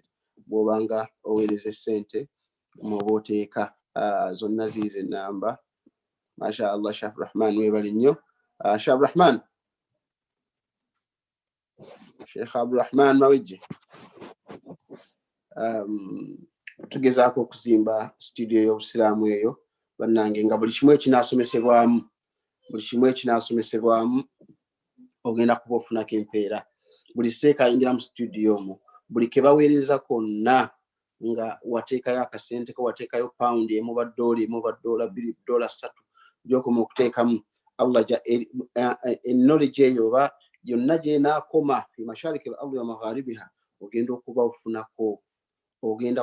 Kale oyinza okubeerayo taata we yafa, maama we yafa, brother we yafa, abantu bonna abaafa, osobola okubaweerayo ku kigambo kino ekya studio nebeera nga egenda mu maaso, tusobole ffenna okugabana ku mpeera ezo ne bannaffe abaafa n'abaana bo n'obaweerayo ne babeera nga studio ebbanga lwenaabeerawo ng'eweereza obusiraamu nga buli seeka ayingirako buli kyasomesa. Ya rabbi, ye seeka kale just imagine nti ye naava mu nassale ng'asoma n'agenda paka yonna gy'agenze n'akuŋŋanya ebigambo ebyo byonna n'abireeta mu studio, ate gwe n'ogabana bugamanyi ng'otaddeyo $10, ng'otaddeyo pound 10, ng'otaddeyo omutwalo gwa ssente, n'ogabana ku bigambo bya seeka byennyini byasomesezanga, ate naye tebamutoddeeko, naye n'obigabana byennyini, ne taata we gy'ali mu ntaana n'agabana.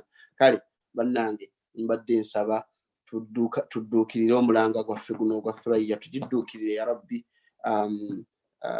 Ennyumba baagibawadde, waliwo yabawadde yabaazisa ennyumba paka banaafuna, paka we tunaafuna eyaffe insha Allah ng'eri Segukwawo Katale,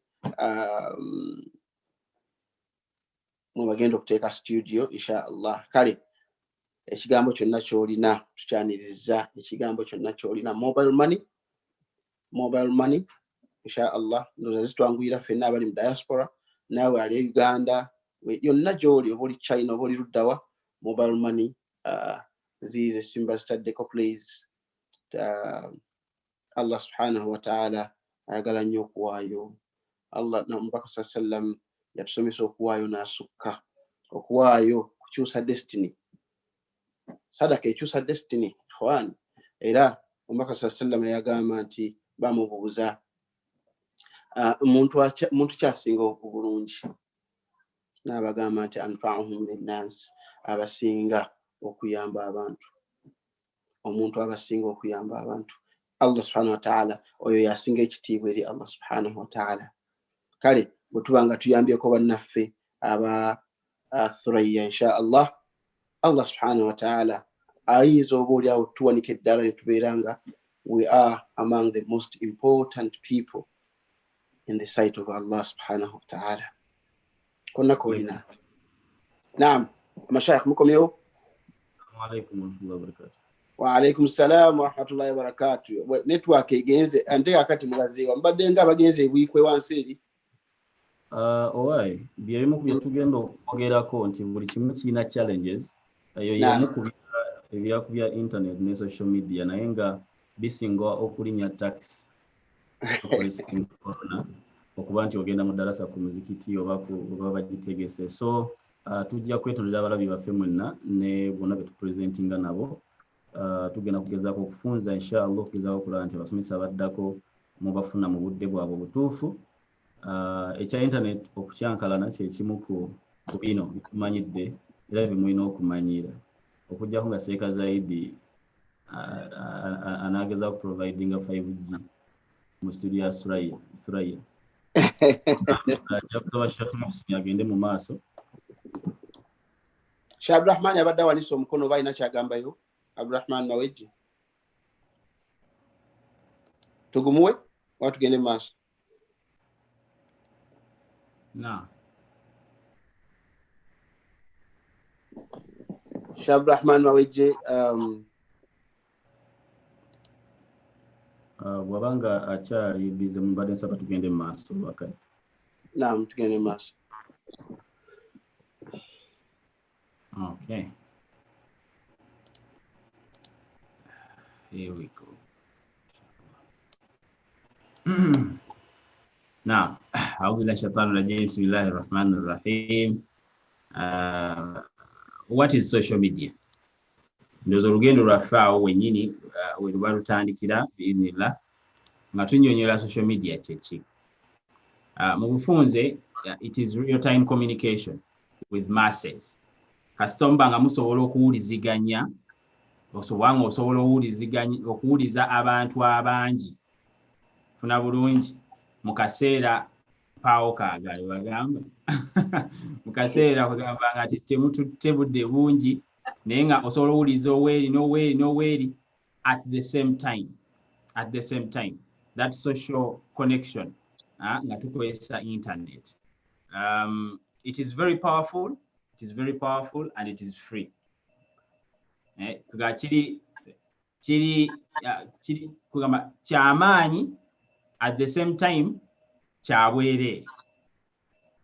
Anyone kasitaba nga alina essimu asobola okuba nti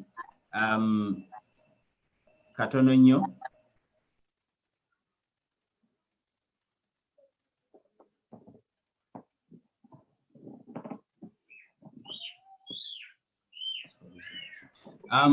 kwe kuba nti buli omu alina essimu asobola okuwakisesinga mufuna bulungi ate aba nga talina kyagenda kusasula. Osobola creatinga account ya Facebook kubwereere, account ya YouTube kubwereere, account ya Instagram kubwereere. It is free, okay, and it is very powerful. Now, Williams, omu ku co-founder wa Twitter, we bamubuuza yali ku interview about social media ne Twitter engeri bagikolamu, n'agamba nti mu kaseera nga tucreatinga Twitter twali tetumanyi nti we wanted to give the world a voice. Twali twagala tuwe ensi eno eddoboozi ebirungi bisobole okukolebwa funa bulungi kugamba tukozese internet ne social media okuba nti tusobola okukola ebintu nga birungi. Naye tetwamanya nti ate the opposite is also possible. Kuba nti kubeerako violence, kubeerako abantu abogera ebintu, kubeerako abantu abakola ebintu ebitali birungi. So it is both ways, naye nga tusobola okuba nti tukikwasaganya bulungi. Bameka wano abaali bagenze ku social media n'akwata essimu ye nga agenze kulaba video ya mukwano gwe oba agenze kulaba lecture ya Sheikh we, maybe connect wa Thurayya bataddeyo live. Nomayiriza nga ogenze ku mawulire ga gundi, ovuddeyo ogenze ku cut video, ovuddeyo ogenze mu comedy. Nomayiriza nga eyatandikidde ka video ogenze wala, you know. So social media ekyo kyesobola okukola omwana adda. Naye tukoze tutya bye tugenda okudiscussingako, naye osobola okuluzinga time. Ekisinga okunyumira ku nsonga ya time nti osobola okwefuula nti obudde obulaba muri ku social media n'obulaba, naye ng'omuntu wajja n'akubuuza nti owaayi ziri ssaawa mmeka, osooka kuddayo n'osooka ne weetegereza. Kitegeeza you are just lying to yourself, naye wali tofokasinze ku budde. So social media yo bw'etyo. Okay. Social media doesn't change us. It amplifies us. Njagala tu discussing ku statement yeno. Bajogera nnyo naye ffe nga abasiraamu tusobola okugirabira oba oli awo mu perspective ate endala tugyongerako. Yes, it doesn't change us in a way, naye it can change us. Babo kye bagamba nti social media zinga nga olaba ssente, nti ssente tezikufuula mubi, wabula it is neutral. Ssente zongera kujjayo kibadde kyekweseemu ggwe. Bw'obadde musajja mulungi ate ofukira ddala mulungi n'oyamba abantu n'okola otya, you understand? Ate bw'ogenda ku muntu ng'abadde mutima si mutuufu bulungi era bw'azifuna era afuuka kirala n'akyankalanya bukyankalanya. Ne bagamba nti nabwe ekityo ne social media bw'etyo. Naye social media can really change us. Abantu bangi nnyo bawuliriza emisomo Thurayya gyeteekayo, Soul Cocktail gyeteekayo, Connect gyeteekayo, n'abantu bonna abali mu kuteekamu amaanyi, Sheikh waffe mumuwulidde, bonna abasomesa kigambo kimu bwe kiti ne kimukyusa, and they become better. So social media can really change us, even though it can also amplify what we really are at that moment. Yeah, nga bwe twagala okuamplify n'emirimu gy'edda okubalizewamu. Abantu bangi baali tebasobola kuwuliriza ku Imam Kyeyo ne ku Sheikh Kiti ku baseeka baabwe, naye mulaba enkyukakyuka eno weeyambye okuba nti n'atali waka n'aliwa n'essaawa zino muli mayumba gammwe naye musigala nga muli mukulaba ki muli mukyafuna irimu. So it can amplify ekintu ekibadde ekitono ne kiba nga kikoze eki nga kisaasaana.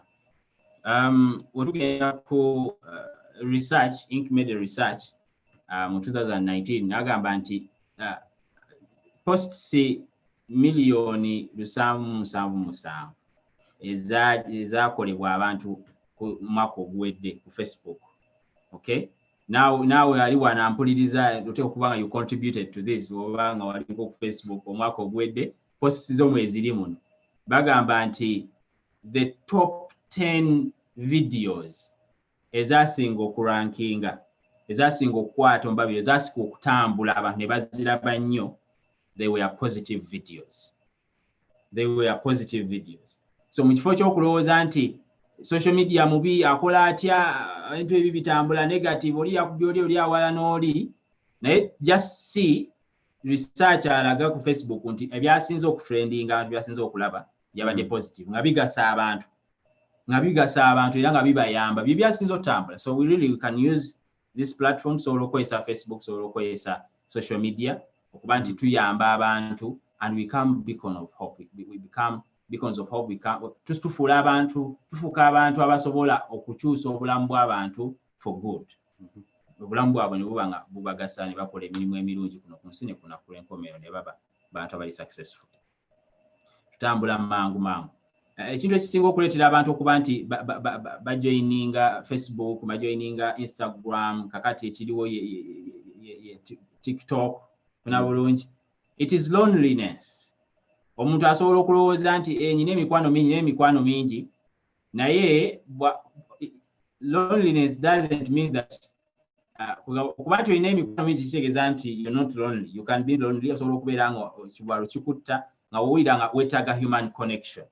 Weetaaga okuba nti oconnectinga n'abantu banno Allah bw'atyo bwe yatutonda era mujjukira bulungi nnyo Allah ng'atunyumiza Nabiyullahi Adam n'engeri gye yaleetamu Hawa maama waffe. So okiraba nti kiva wala tuba tulina okuconnectinga kati okubeera mu nnyumba yo mu kisenge eyo n'owulira nga tewali kitambula oga at least kateeko MBs sobola okuconnectinga ne ku bantu abasigadde abali wabweru.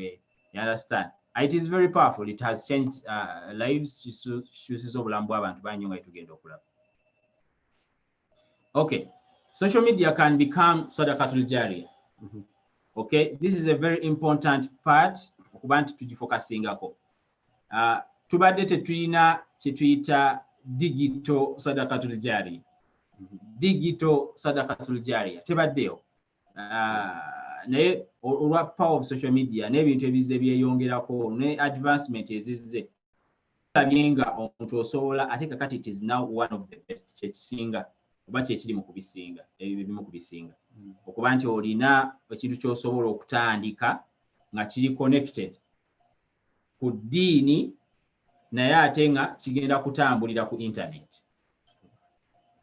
Simanyi ba Sheikh alina kyayongera ku nsonga. Nedda example eri clear nnyo kati twogere ku kamba singa okwata akasente n'okateeka mu studio ya Thurayya ebeere ng'eteeka emisomo gy'abamaseeka n'eri mu social media zigenda kutambula oveeyo nga zikyakola ki. Allah asaasire basheikh baffe abaafa naye waliwo wentera okusanga ku Thurayya nga kuliko Sheikh Abdulkarim Sentamu ng'alina kyasomesa gamba osigala osomesa. Sheikh Nkata alina Quran gye yakola gye yavunula gyazzenga asomesa kweri ku YouTube ku social media olaba nti kweri egenda kusigala etambula ate buli omu nga waali agikola ki agifuna. So ekigezaako okuba nti kyogerebwa wano kiri nti sadaqatul jariyah revised ekyuse techno or digital sadaqatul jariyah. This is one of emu ku makuba agasinga obulungi okuba nti tuyinvestinga. Buli kasente kootaddemu keeko kagenda kutambuza daawa ate kagenda kusigala nga ne buli bw'ovuddewo kalikola ki until internet breaks. Ate nga tegenda ku breakinga internet eri based ku satellite egenda kutandika n'ebirabeko nga bagira.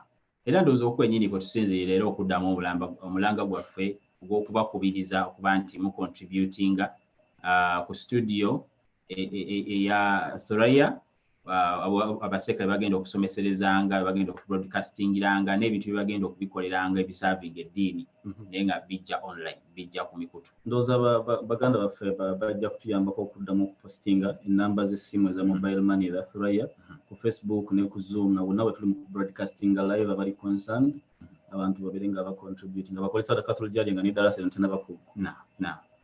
Okay. Let us continue. Okay. Social media abantu tugirabye ng'ekola ebintu bingi wabula it can start up movements. Esobola okutandika kugamba ebintu osobola okutandika ekintu nga kirungi nga kigenda kugasa abantu bangi. But at the same time era kisobola okuba ekyettabu. Naye kisinziira nga bwe tugenda okulaba ani akikoze era baani abakikoze eki abakirimu. Naye ng'olaba nti musobola okutandika movements ezigasa abantu, movements eziyamba kati for example tukona ku example ya racism ekibaddewo abantu gye bakoze movements ne boogera ku nsonga ya Black Lives Matter ne boogera ku racism okiraba nti ensi evuddeyo before kyali tekisoboka. Mbanji actually tumaze ebbanga tumanyi bulungi ekiriwa mu nsi ezo ku biki bigenda maaso ku baganda baffe aba blacks naye kati tukiraba. So one or the other movements ziyinza okutandika ku social media. Tubakubiriza kutandika movements za zikyankalanya kumamulako gavumenti naye mwalaba social media playing a role nene nnyo mu Arab Spring, Egypt, Syria, Libya. So manyi. So tugezaako kwangu olwakadde 26% of the world's population is using social media.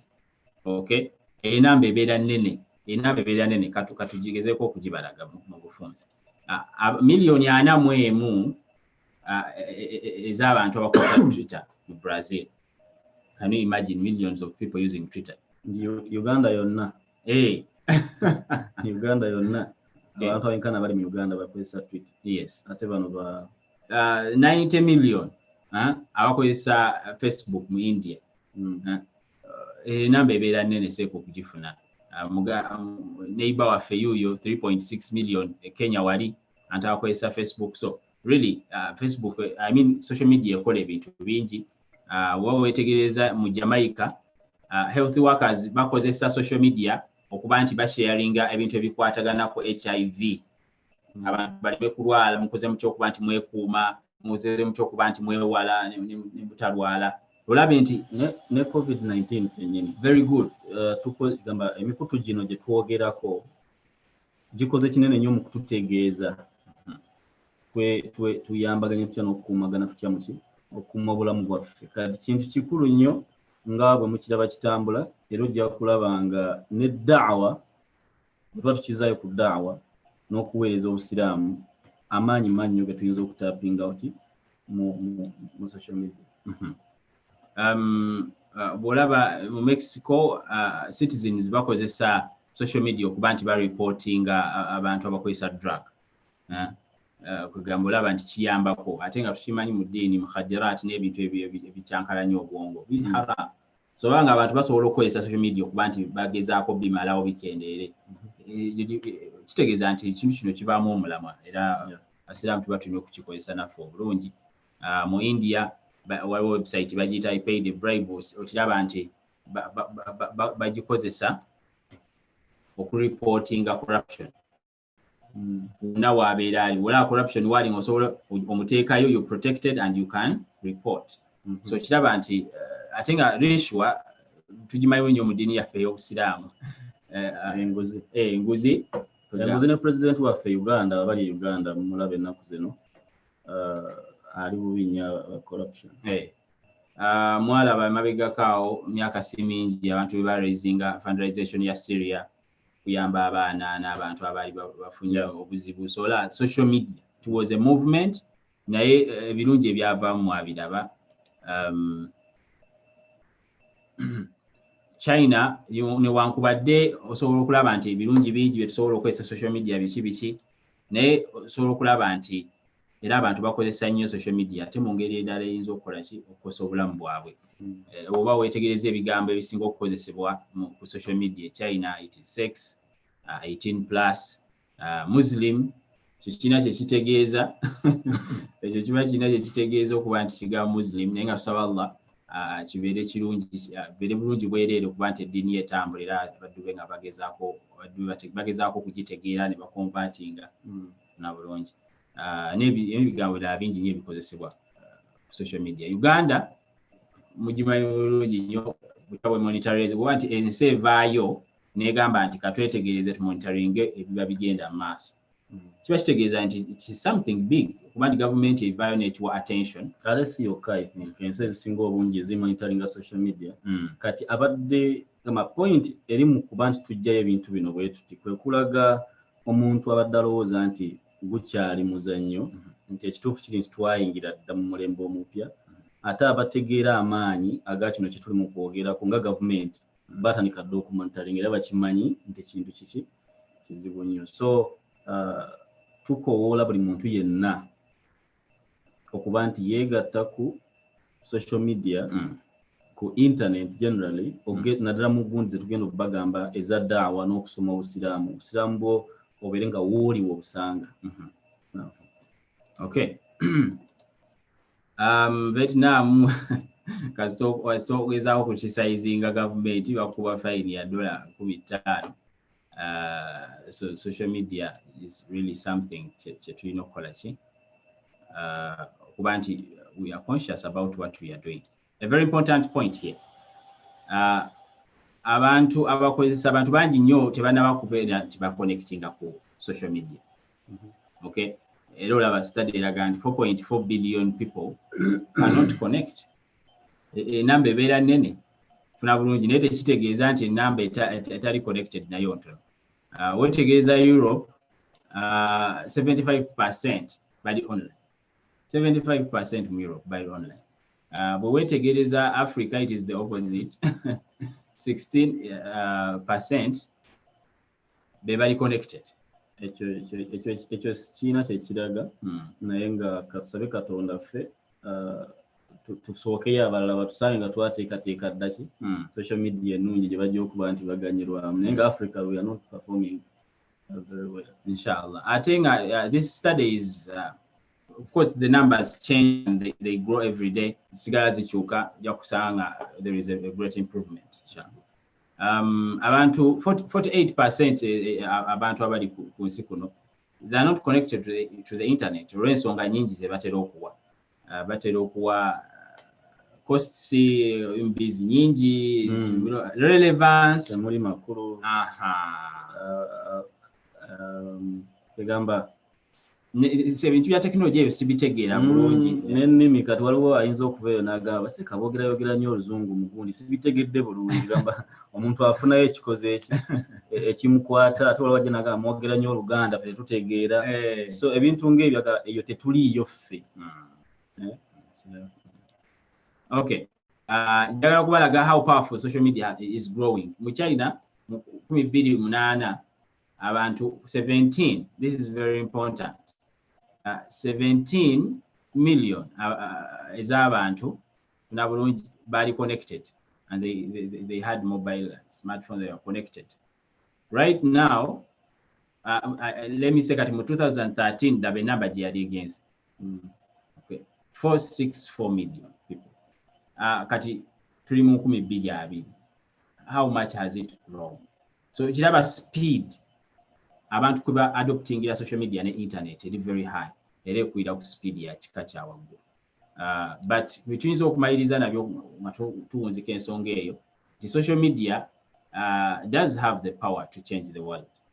Tubange ekwatiddwa bulungi. But the question, but who controls the power? It's a completely different question. Oguba musomo mulala guba gwetaaga okukwatibwako naye nga really nga kitwanjudde mu bufunze mangu musobodde okulaba amaanyi aga internet ne social media. Na butya tuyinza ogikozesa okuba nti twachivinga ebintu bingi. Okay. It is it is all about connections, okay, relationships. Bantu kukwatagana. Social media mulekerawo okugirabanga eyo okumala obudde. Naye banaye kyabanga kizibu nnyo abantu okuwuliziganya n'okuba nti baconnectinga ng'otwala ebbanga lye bw'obanga otambudde okuddamu okuwuliza abantu bo yo bawuliza otya onoonya akasimu okube. Naye social media kati it is real time, you can share, you can connect, you can meet new people. Na bulungi, a study shows more people are now on Facebook than they were 200 years ago. The general population yense bw'ogi comparinga emyaka 2 egigenze n'abantu abali ku Facebook kati babasinga. Look how fast we have grown in numbers ku nsi kuno, but how fast we have also grown in terms of social media and connections. So obulamu bukula abantu baconnectinga, beweereza email, beebuuzaako in real time, beeweereza video bw'abaana abakadde nabo kati boogera. Okiraba nti YouTube abantu basharinga, tutegeera gwe bayambye bagize mu ntaana, tusharinga ebintu ebifaanana bwe bityo. Mwebale nnyo okugira, mwebale nnyo okukola kintu kifaanana bwe kiti. So social media is really something good okuba nti tugikozesa. Now, bw'oba weetegereza, let me try to put this. We are all katono nnyo.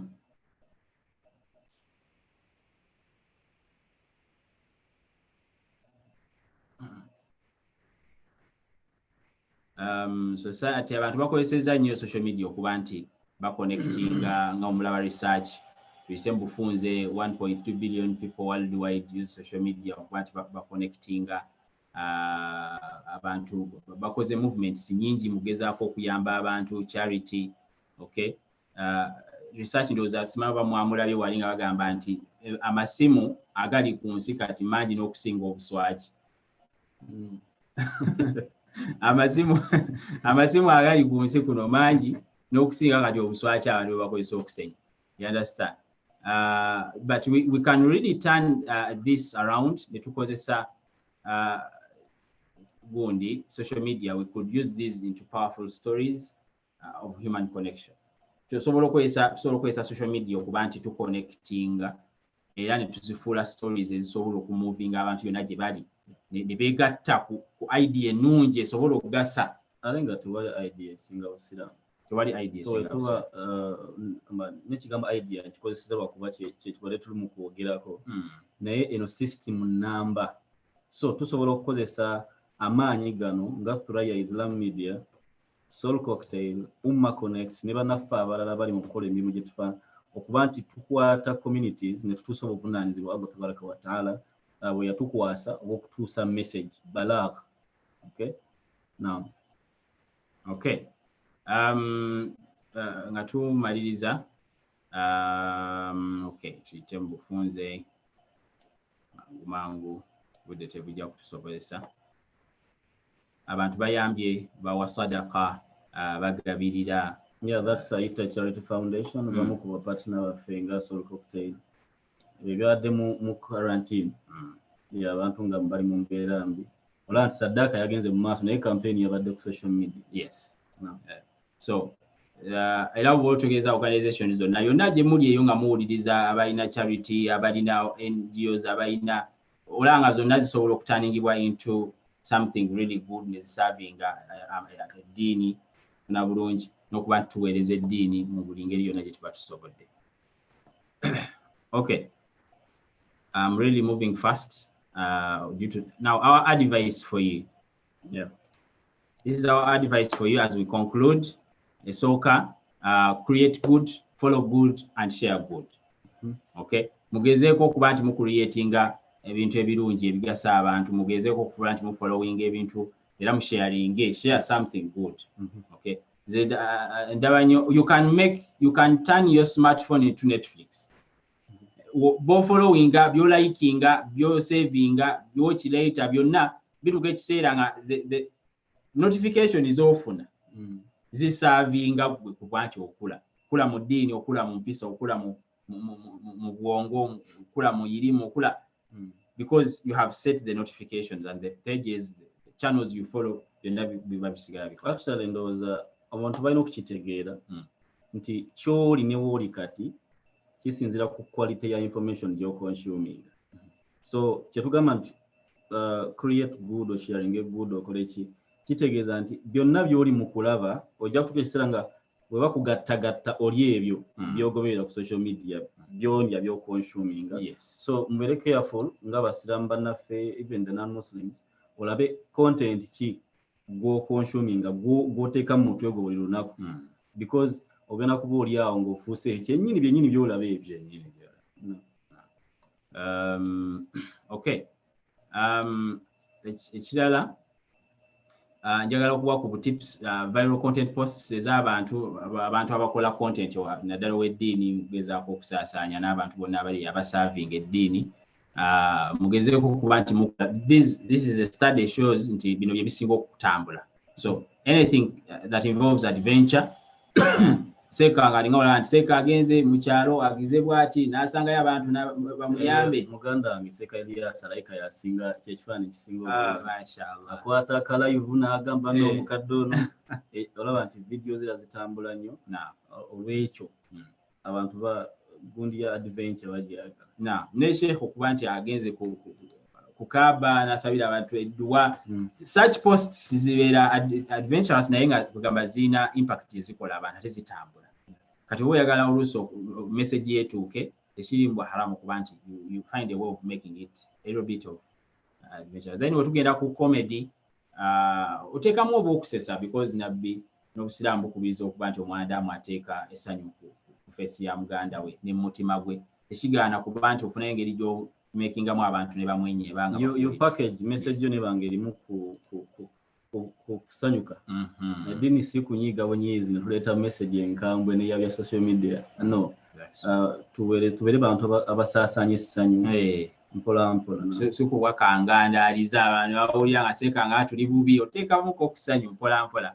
Naye tetugamba nti atufuuke comedian. No, just something little.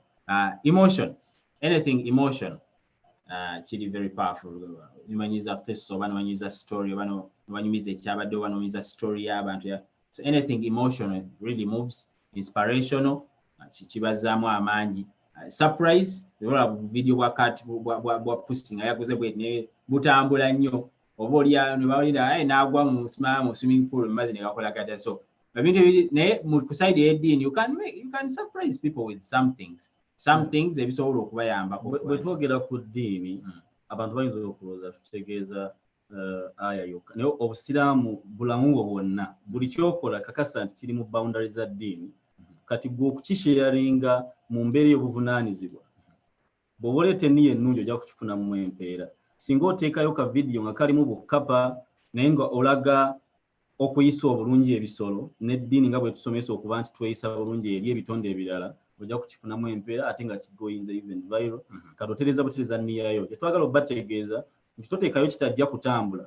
Reality is bw'oteekayo ekintu nga si kyekimu ku bitambula mu version gy'okitereddemu tekijja kutambula ate jjukira sadaqatul jaariya. So ekyo kyenjagadde okutangaazamu awo. So I hope you find really value in what we are trying to discuss here.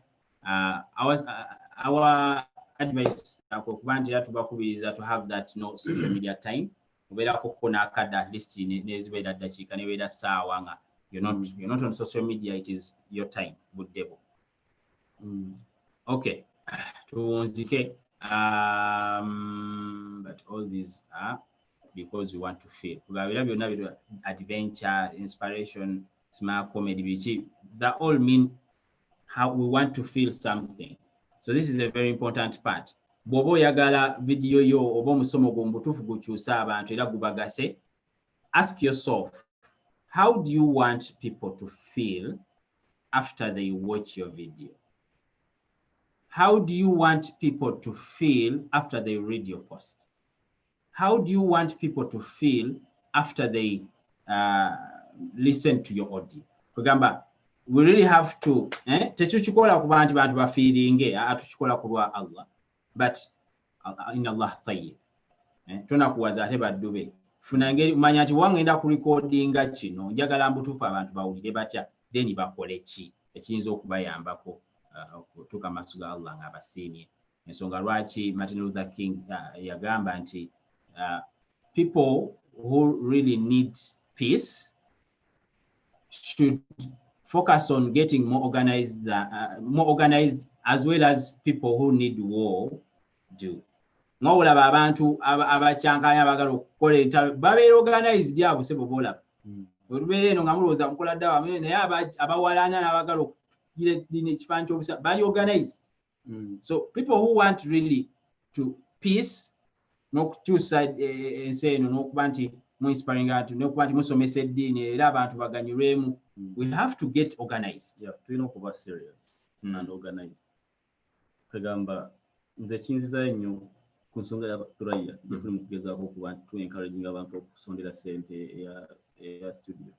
Bw'oba toli organized nga gwe ali ku kituufu, then atali ku kituufu ali serious nnyo okukusinga, gwe ky'oba omanya nti abalala engeri gye bali mu kukikolamu nga ate tebali ku kituufu, kati ojja kuba tukyasobola kuvuganya nabo. Ekirabo ogirawo okuyizika video n'oteekayo, n'ogirawo video n'oteekayo, toteekayo buteesi. Focus, put in effort. Ngera baseka afola Sheikh bwe yatugambye era ate picha eyiseewo ate bali recordinga bateekamu amaanyi, really akuteekamu amaanyi n'ogezaako okugira. Okay, tuwunzike inshallah. This is our final advice for you. Tumaliriza, let's switch and connect and transfer both online and offline. At least kale mu byonna bye twogedde kano kale kati ke mba mutwala kokka ebisigadde ne mubireka. Okay, mugezeeko abantu abagezaako okusavinga eddiini agezaako okuyamba abantu okusembera maaso ga Allah. Mugezeeko connectinga online ku offline. Abantu mubajje online mubatwale offline. Kugamba connecting nammwe. Kikola amakulu mangi nnyo singa abantu abakufollowinga online bakusisinkanako ku offline mu ddarasa ne musisinkana ne mwogeramu. It is more powerful. Ayo gwe mbadde ndaba. A conversation gye mufuna naye ne mwogera emugasa nnyo okusinga okuba nti oluusi akoma eri ng'akulengiza bulingiza. So I think that's it for today. Bingi nnyo bye tuba tutegese naye olwakadde. Yeah, ndowooza tujja bakubiriza okufollowinga pages eza ThurayyaIslamMedia. Waliwo pages ze tujja mu kwetegereza mu kufollowinga tujja bayo ku example oyinza okugamba kati tugendewo okusoma eddiini kati tugoberera ni kubanga noise nyingi nnyo mu social media. Soul Cocktail ngaffe pages zaffe ziriko okusoma, ziriko programs already running, osobola okureaching out. Now you can follow Uma Connect, okay? Kwe bali ku YouTube ne ku Facebook, baina ne Telegram ThurayyaIslamMedia oyo amanyikiddwa ku social media ku Facebook ne YouTube irimu eriyo togimalako. Mashallah. Waliwo Yaqeen Institute, Sheikh Omar Sulaiman mugoberedde ebbanga eddene, sijja kuwa bujulizi ku buli kimu nekyesitamanyi naye musajja mulungi, aqida ye talina nnyo gundi ate asomesa bulungi. Kyekimu Albaina Institute ya Sheikh Nu'man Ali Khan ne ni waliwo Yasir Qadhi, Dr. Yasir Qadhi ayina projects ennungi ennyo ku YouTube, ennungi ennyo actually. Ayina tawhid yenna nga musomese mustola al-hadith ate biri mu luzungu, kati abaagala okusoma mu luzungu emu ku baseka basoma mu Luwarabu.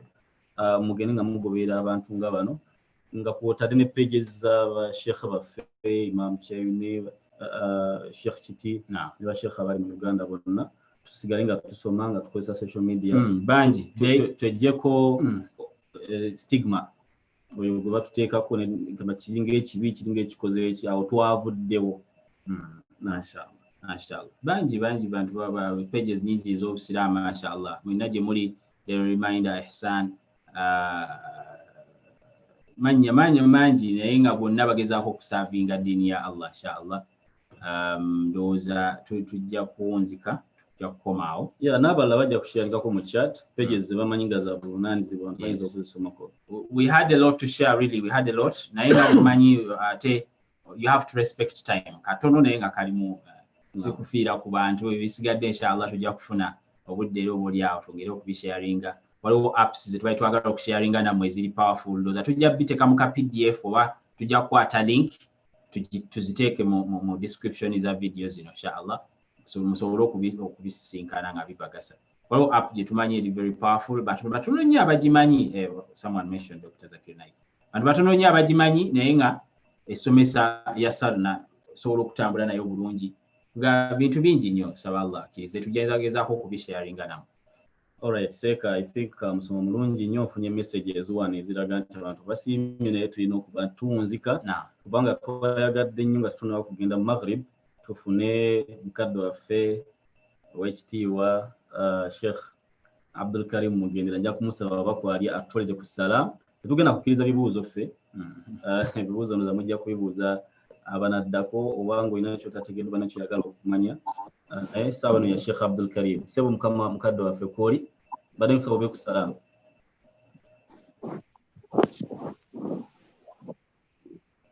Sheikh Abdulkarim.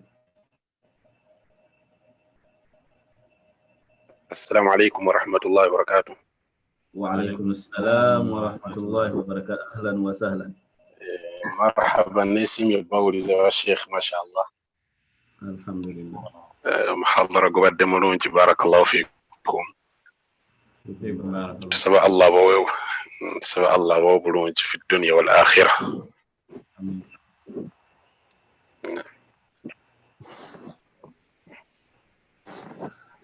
محمد صلى الله عليه وسلم وبعد ميكون جبي أبلونجي abatulabira batuuliriza nnakansoke ziremu ate okubalamusa n'ekiramusa ekirungi nti assalamu alaikum wa rahmatullahi wa barakatuh. Tumwebaza Allah subhanahu wa ta'ala okubanga akyatwazise ku kyengera ky'obulamu era tumusaba Allah subhanahu wa ta'ala atusse mu baddu be abo abawuliriza era abagobera ekyo ekisinga okuba ekirungi.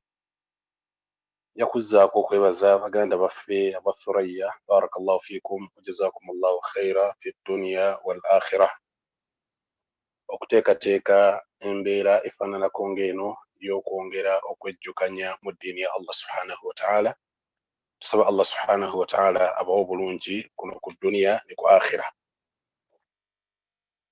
Mu kaseera kano nga twebaza Allah subhanahu wa ta'ala okubanga tuwadde omukisa guno okusobola okuba nga twejjukanya naddala ku nsonga enkulu ennyo ekwatagana ne al-ilm okunoonya okumanya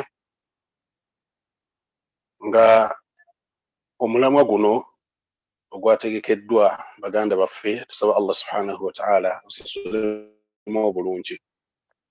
Omulamwa gwaffe gwe tujja okutambulirako mu kaseera kano insha Allahu ta'ala kujja kuba gukwatagana ku obulamu bw'abasahaba mu kunoonya irimu engeri basahaba gye bakikolamu okunoonya irimu insha Allahu ta'ala. Nabwekityo tujja kusooka tutunuulire gwe bayita sahaba yaliwa. Ekigambo ekyo tukiwulira nnyo musinkana munno naggamba oyo sahaba wange n'oli naggamba oyo sahaba wange naye ekigambo sahaba kitegeeza ki kyetujja okusooka okutunuulira insha Allahu ta'ala mufunze tetujja kukigaziya nnyo. Okusooka kwa byonna omuntu ayitibwa sahaba yoyo eyafuna omukisa okusisinkanako n'omubaka Muhammadi sallallahu alayhi wasallam. Buli yenna eyafuna omukisa okusisinkanako Nabi Muhammadi sallallahu alayhi wasallam naaba nga yamukkiriza mu bulamu bwe era Nabbi sallallahu alayhi wasallam naafa nga omusajja omuntu oyo akyali ku busiraamu omuntu oyo gwe tuyita sahaba. Oyo yenna eyafunako omukisa okusisinkana Nabbi Muhammadi sallallahu alayhi wasallam kaguba omulundi gumu oyo tumuyita sahaba. Kakati basahaba bwe bafuna omukisa ogw'okubanga baalaba ku Nabbi ne basisinkana ku Nabbi sallallahu alayhi wasallam ne bamukkiriza ne babanga era baafiira ku busiraamu abe bantu abayitibwa basahaba. Kakati oluvannyuma lw'okubanga tutegedde basahaba baatunuulira nnyo ekigambo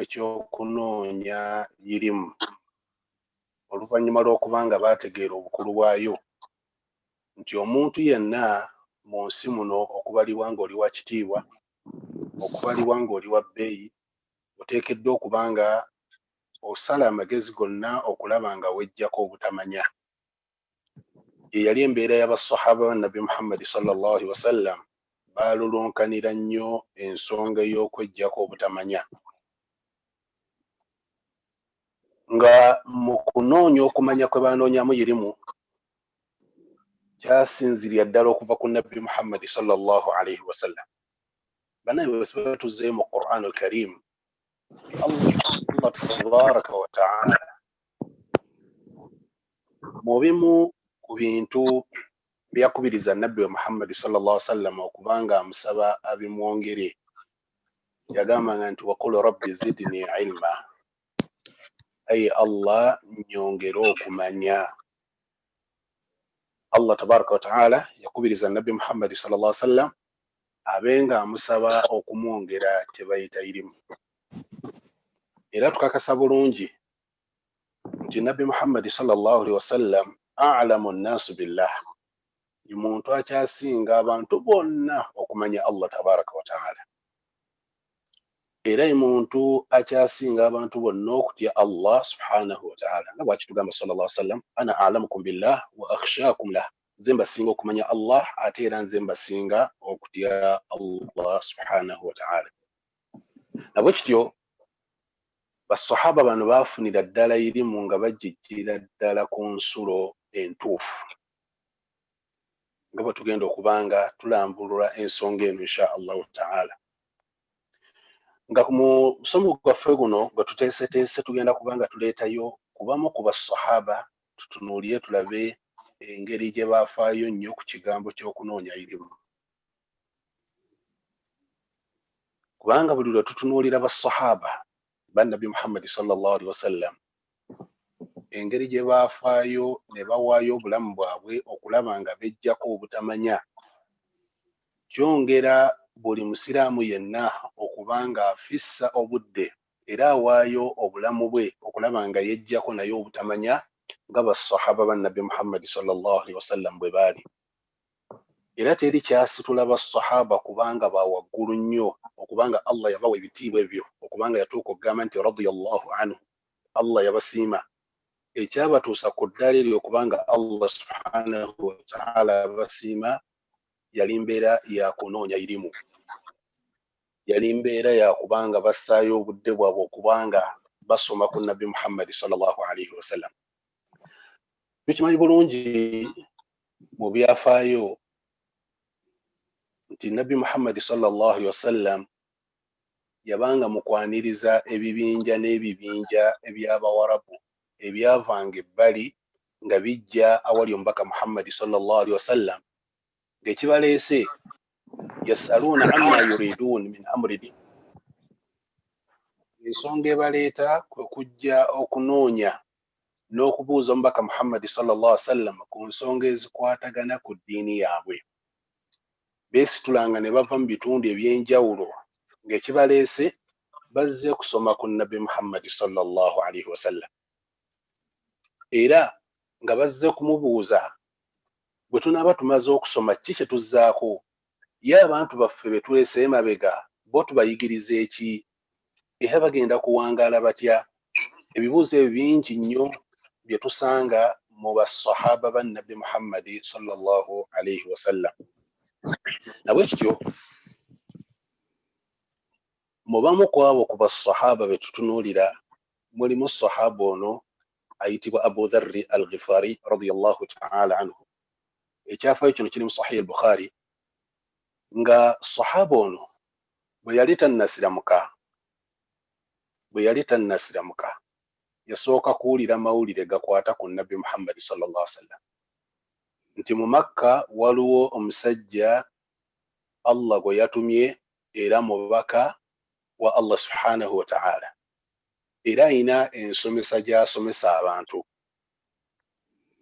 Bw'amala okubanga awulidde ebigambo ebyo, kyamuwaliriza okubanga anoonyereza ku Nabbi Muhammad sallallahu alaihi wasallam. Oye Abu Dharri al-Ghifari radiyallahu ta'ala, kye yakola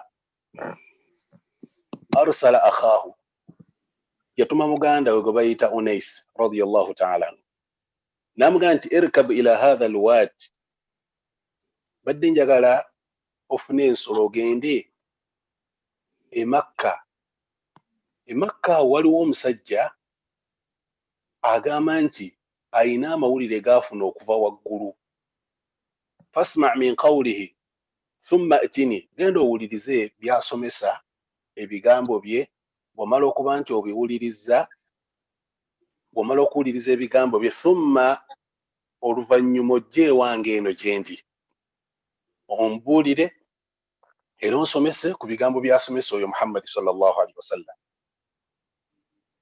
Sahaba ono Anis oba Unais radiyallahu ta'ala anhu bwe yatuuka mu kibuga Makka asobola okusinkana Nabbi Muhammad sallallahu alaihi wasallam bwe yamusisinkana n'awuliriza ebigambo bye n'amusomako byamusomako bwe yamala n'addayo eri sahaba ayitibwa Abu Dharri radiyallahu ta'ala anhu.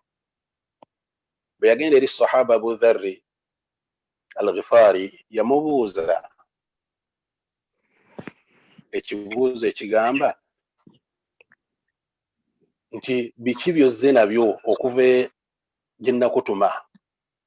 Bwe yakomawo yamugamba nti Anisu yamugamba nti obutuufu nawulidde ebigambo bya Nabbi Muhammad sallallahu alaihi wasallam fama ra'aytuhu ya'muru illa bimakarim al-akhlaq.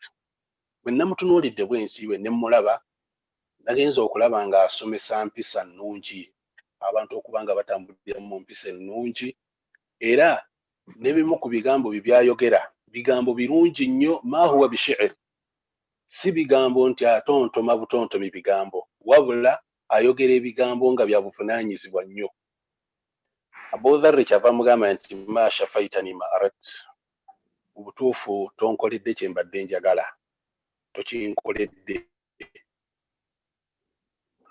Abu Dharri kye yakola fatazawada yesibirira entanda n'ateekateeka safaari paka lwe yagenda mu kibuga Madina manya mu kibuga Makka asobole okuba nga ye kennyini asisinkana Nabbi Muhammad sallallahu alaihi wasallam abeeko byamusomako abeeko byamuyigako. Era bwe yatuuka ku masjidi ye Makka oba al-Masjid al-Haram bwe yatuuka wa Abu Dharr radiyallahu ta'ala anhu iltamasa kutuusa lwe yamufuna bwe yatuuka n'asisinkana Nabbi ne boogera bye baayogera amazima gali nti okusinziira ku kyeyalaba ku Nabbi Muhammad sallallahu alaihi wasallam kyamuwaliriza okubanga asiramuka. Bw'amala okusiramuka wata'allama minhu n'abanga yasoma ku Nabbi sallallahu alaihi wasallam irimu. Bw'amala okusoma ku Nabbi Muhammad sallallahu alaihi wasallam irimu nga nnyingi yafundikira ku nkomerero ya byonna irimu egye yayiga ku Nabbi Muhammad sallallahu alaihi wasallam yamuleetera ebizibu bingi. Yakubwa hadisi eri mu Bukhari yakubwa amayinja agamba nti teri jjinja lyalabibwa Makka okujjako nga lyakubibwa. Nzenna ne nvaamu omusaayi mubiri gwonna nga gujjudde musaayi bamukuba naye ala sabil ekimukubya lwakuno kubanga azze okutuula awali Nabbi sallallahu alaihi wasallam abe nga amusomako. Bwe yamala okubanga asomye irimu eyo empitirivu ennyo yagaa nti bankuba hatta kharaltu maghshiya tuuka ekiseera n'engwa wansi n'enzirika nga simanyi bigenda mu maaso. Ebyo byonna byonna obuzibu yabuyitamu asobole okuba nga akuŋŋaanya irimu asobole okugenda okugasa abantu be. Era yasobola okuba nga afuna irimu nnyingi radiyallahu ta'ala anhu. Mu byafaayo singa tuddayo ne tutunuulira obulamu bwa sahaba ono Abu Dharri radiyallahu ta'ala anhu Nabbi Muhammad sallallahu alaihi wasallam bwe yatuuka n'aba nga amwogerako nti Abu Dharri mu mbeera yo mu bulamu bwo ogenda kufa nga oli wekka era oliwangaala wekka. Ye musajja eyategeera obusiraamu n'ategeera kye bayita ensi n'ategeera ebintu bingi nnyo radiyallahu ta'ala anhu. Yatuuka n'okuba nga atuukirirwa abamu ku battaabi'i ne bamubuuza nti Abu Dharri kabakyadde mu maka ge n'amugamba nti ya aba dharri aina mata'ukum, ennyumba nga nkalu temuli kantu konna. N'abagamba nti wallahi ebyobugagga byange byonna nina gye ennyumba gye mbiterekera, sibitereka wano ku nsi. Namugamba nedda, ennyumba yeetaagisa okussaamu ebintu. N'agamba nti lakini sahibu ddaari la yatrukuna, nannyini eno nannyiniyo tanzikiriza kubanga ngiwangaalirako, ze ebirungi ebyange byonna mbitereka ku akhira gye njo bisanga. Akati Abu Dharr radiyallahu ta'ala anhu yali mu bulamu nga bulamu nga bwa njawulo nnyo, naye nga az-zuhd, embeera gye yalimu ey'okubanga yategeera kye bayita edduniya byonna bisoma ku Nabbi Muhammad sallallahu alayhi wa sallam. Era Nabbi yamugamba nti ya Aba Dharr inni uhibbuk fillah, Abu Dharr oli omu ku basahaba benjagala ate nga nkwagala ku lwa Allah. Olaba Nabbi sallallahu alayhi wa sallam atukoga nti nkwagala ku lwa Allah, kiba kitegeeza nti akaseera ke yamala n'omubaka Muhammad sallallahu alayhi wa sallam, Nabbi alina bingi bye yamuzuulamu, bye yamulabamu, ebitende ebirungi ennyo oyo Abu Dharr radiyallahu ta'ala anhu. Lidhalik, yensonga lwaki nti bwe yamala okubanga ategedde ebirungi Nabbi Muhammad sallallahu alayhi wa sallam byalina, amusomyeko irimu. Wa ba'da dhalika lazima an-nabiyya sallallahu alayhi wa sallam wa hajara ma'ahu, yatwala ebiseera n'abangala n'omubaka Muhammad sallallahu alayhi wa sallam, n'atuuka n'okubanga asenguka naye okuva mu kibuga Makka okugenda e Madina nga basenguka ne Nabbi Muhammad sallallahu alayhi wa sallam. Kakati Abu Dharr yawaayo obudde mu mbeera ey'okunoonya ilmu. Ekyo kifaananyi mu bifaananyi by'abasahaba ba Nabbi Muhammad sallallahu alayhi wa sallam. Ekyo Allah kwe yasinzira okubanga agamba nti radiyallahu anhum, Allah yabasiima. Nabwekityo nti omusiraamu yenna, omuntu yenna ayitibwa omusiraamu.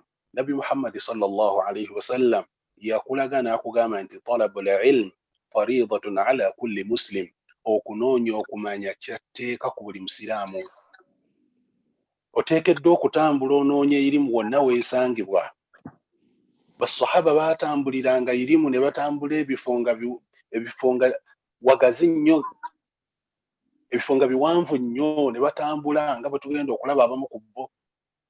Naye ng'ekibatambuza banoonya kye bayita ilmu, banoonya irimu. Ekyakulabirako kya sahaba asoose Abu Dharr radiyallahu ta'ala anhu. Tunuulya sahaba gwe bayita Abdullah ibn Mas'ud radiyallahu ta'ala anhu. Sahaba nayitibwa Abdullah ibn Mas'ud atugamba nti kuntu ar'a ghanaman li Uqba ibn Abi Mu'ayt, aga nti omulimu gwange nali nnunda mbuzi, nali mulunzi wa mbuzi ez'omusajja ayitibwa Uqba ibn Abi Mu'ayt. Olunaku lumu mba ndi ku ttale eyo nnunda mbuzi, famarra Rasulullahi sallallahu alayhi wa sallam wa Abu Bakr, omubaka Muhammad sallallahu alayhi wa sallam najja we nali nnundira, najja nampitako ne Abu Bakari. Bwe baali bagenda, omubaka Muhammad sallallahu alayhi wa sallam kyabaga nti yagula hal min laban, muvubuka oyinayo ku mata, oyinayo ku mataawo? Faqala qultu na'am, kyenva muga nti amata wegali, walakinnani mu'taman, amata mwegali, mu mbuzi mwegali, naye walakinnani mu'tamanun, sisobola kuwa amata ago galiko mukama wange, sisobola gabba, neesigiddwa naweebwa obwesigwa okubanga ndabirira ensolo za mukama wange, ebintu byonna nira okubanga mbirabirira bulungi. Nabbi Muhammad sallallahu alayhi wa sallam kyava muga nti oyinayo ku mbuzi yonna etazaalangako gyenjagala nga tekamwangako? Aga nti fa ataitu bishaati, ne mmuleetera akabuzi, famasaha dhuri'aha, Nabbi sallallahu asimula ku kibeere kyayo embuzi eyo yali tezaalangako okutuusa lwe yajjulamu amata. Omubaka Muhammad sallallahu alayhi wa sallam n'akama amata ago, fahalabahu fi ina, n'akamira mu kyombo sallallahu alayhi wa sallam, fashariba, Nabbi n'anywa amata, n'anywesa n'Abu Bakr radiyallahu ta'ala anhu. Bwe yamala okubanga akoze ekyo, kyava agamba embuzi eno n'agikuba ku kibeere kyayo, n'agamba nti iqlis faqalas, n'agamba nti ekibeere kiddeyo ne kiddayo, alayhi salatu bino byayimu ku byamagero bya nabbi Muhammad sallallahu alaihi wasallam. Kakati nabbi Muhammad sallallahu alaihi wasallam amaliriza ekyo nasibula ibn Mas'ud namwe anfe tugenzi. Ibn Mas'ud kyavaamu nti ya Rasulallah agamba nti faqultu thumma ataitu ba'da dhalika faqultu ya Rasulallah allimni min hadha. Oluvanyuma najja ne mmuga nti owange omubaka wa Allah baako ebigambo byonjigiriza byokozesezza ng'okama embuzi eri ebadde teyonsa ebadde ki mbadde nkusaba onjigiriza ebigambo byewakozesezza mu kugikama. Nabbi Muhammad sallallahu alaihi wasallam famasaha ra'si yakwata ku mutwe gwange n'agusiimuula. Bw'amala okusiimuula omutwe gwange n'aŋŋamba nti yarhamukallah, Allah kusaasire Ibn Mas'ud, fa innaka ghulaimun muallam, nawe oli muvubuka muyivu, omuvubuka omutendeke obulungi. Kakati sahaba n'agamba nti ekigambo ekyo nabbi kye yanfuula okubanga ndi mumanyi era ndi muvubuka omuyivu, agamba nti wallahi lakad akhadhtu min fi rasulillah bid'a wa sab'ina sura, agamba nti nafuna omukisa nembanga nayiga essuula mu Qur'ani zitakka wansi wa 7 nga nzijja mu kamwa ka nabbi Muhammad sallallahu alaihi wasallam, azisoma bwensoma. Agamba nti wallahi lakad alima as-sahaba bas-sahaba nabo bakimanya bas-sahaba ba nabbi sallallahu alaihi wasallam anni min a'lamihim bi kitabillah, nabo bennyini baali bakimanyi nti nze mbasinga okumanya ekitabo kya Allah. Bas-sahaba baali bakimanyi. Wama ana bi khairihim, naye nga tukitegeeza nti nze mbasinga obulungi. Naye nabo baali bakimanyi nti mubamanyi ekitabo kya Allah Abdullah ibn Mas'ud mwali. Ye tuyinza tutya obutakakasa nga nabbi Muhammad sallallahu alaihi wasallam yagamba nti oyo yenna ayagala okusoma Qur'ani, ayagala okusoma Qur'ani fresh nga bwe yakka, agende wa Abdullah bin Mas'ud. Abdullah bin Mas'ud nabbi sallallahu alaihi wasallam yamuwaako obujulizi n'akakasa nti mumanyi, olaba nabbi akutongoza nti oli mumanyi, n'atuuka n'okubanga akubiriza basahaba nti mugende muyigeko, nga naye waali sallallahu alaihi wasallam mugende musome ku Abdullah bin Mas'ud. Kitegeeza nti yali musajja muyivu, naye nga irimu ye yonna agisoma agijja ku nabbi Muhammad sallallahu alaihi wasallam. Ekikulaga nti basahaba baafaayo nnyo, baawaayo nnyo ebirowoozo byabwe, amagezi gaabwe okulaba nga bakuŋŋaanya irimu, okulaba nga bejjako obutamanya. Agamba Shaqiqu y'omu ku battabi'i muyizi wa Ibn Mas'ud, agamba nti fajalastu fil hilaq, natuulako mu ddarasa nga nnyingi ez'abaseeka ab'enjawulo, nga ntuula mu ddarasa zaabwe nga wempulira nga boogera, naye agamba nti ma sami'tu raddan liqawlin ghayra dhalik, saawulirayo n'omu ng'awakanya ekigambo kya Ibn Mas'ud nti yali mumanyi mu Qur'an, yali mumanyi. Oyo nno sahaba mu basahaba ba nabbi Muhammad sallallahu alaihi wasallam, Abdullah ibn Mas'ud. Oyo nabbi Muhammad sallallahu alaihi wasallam gwe yayogerako hadithi emu, olunaku lumuli, olunaku lwe yalinnya omuti, empewo nejja n'enyeenya omuti, embuyaga yali amaanyi nnyo. Sahaba ono entumbwe ze ne zijja zirabika, basahaba baaliwo ne beewuunya nnyo ne baseka olw'entumbwe ezo okubanga yali musajja mutono nnyo.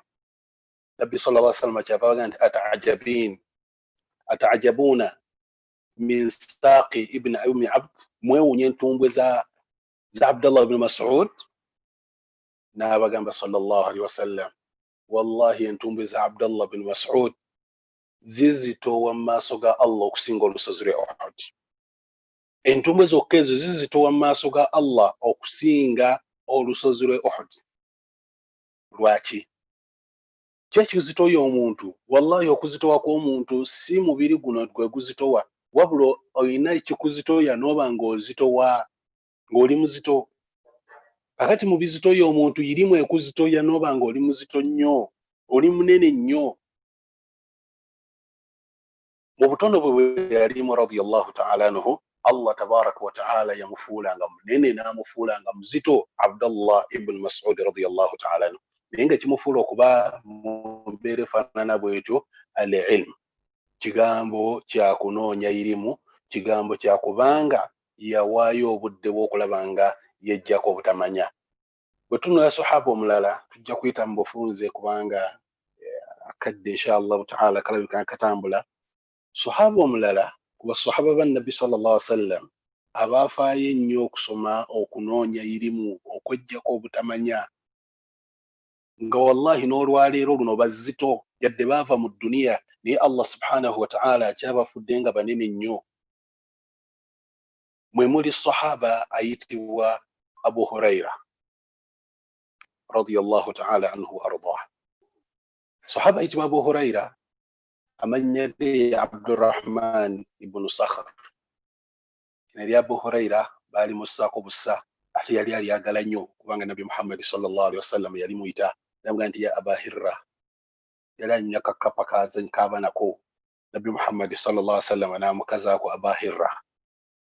Kati Abu Hurayra ono Abdulrahman radiyallahu ta'ala anhu agamba nti yaquluna inna Aba Hurayra yukthiru alhadith. Abantu banjogerera ebigambo bingi nti njogera hadisi nyingi, nina hadisi nyingi, ndeeta hadisi ze batawulirangako, njogera ebigambo ebipya mu matu gaabwe, boogera ebigambo bingi, abantu bingi bye boogera. N'agamba nti naye Allah subhanahu wa ta'ala yasinga okumanya era ffenna Allah subhanahu wa ta'ala yasinga okumanya. N'agamba nti wayaquluna ma lil muhajirina wal ansar. Lwaki ono ayogera hadisi nyingi okusinga abamuhajirin abasenguka okuva e Makka okujja e Madina? Lwaki ayogera bingi okusinga aba ansari abasangibwa e Madina nga Nabi Muhammad sallallahu alaihi wasallam asengukidde e Madina abatuuze b'omu Madina? Lwaki ono yasinga hadisi nyingi? Abu Hurayra radiyallahu ta'ala anhu yennyonnyolako lwaki ye yasinga hadisi nyingi, lwaki ayina irimu ennyingi ko. Yabagamba nti inna ikhwati min almuhajirin, baganda bange bamuhajirin kana yushghiluhum as-safaqu bil aswaqi, baali basajja basuubuzi ng'obudde baba nabwo obudde obusinga obungi baba mu bya busuubuzi, kunoonya ssente, baba mu kutunda kugula.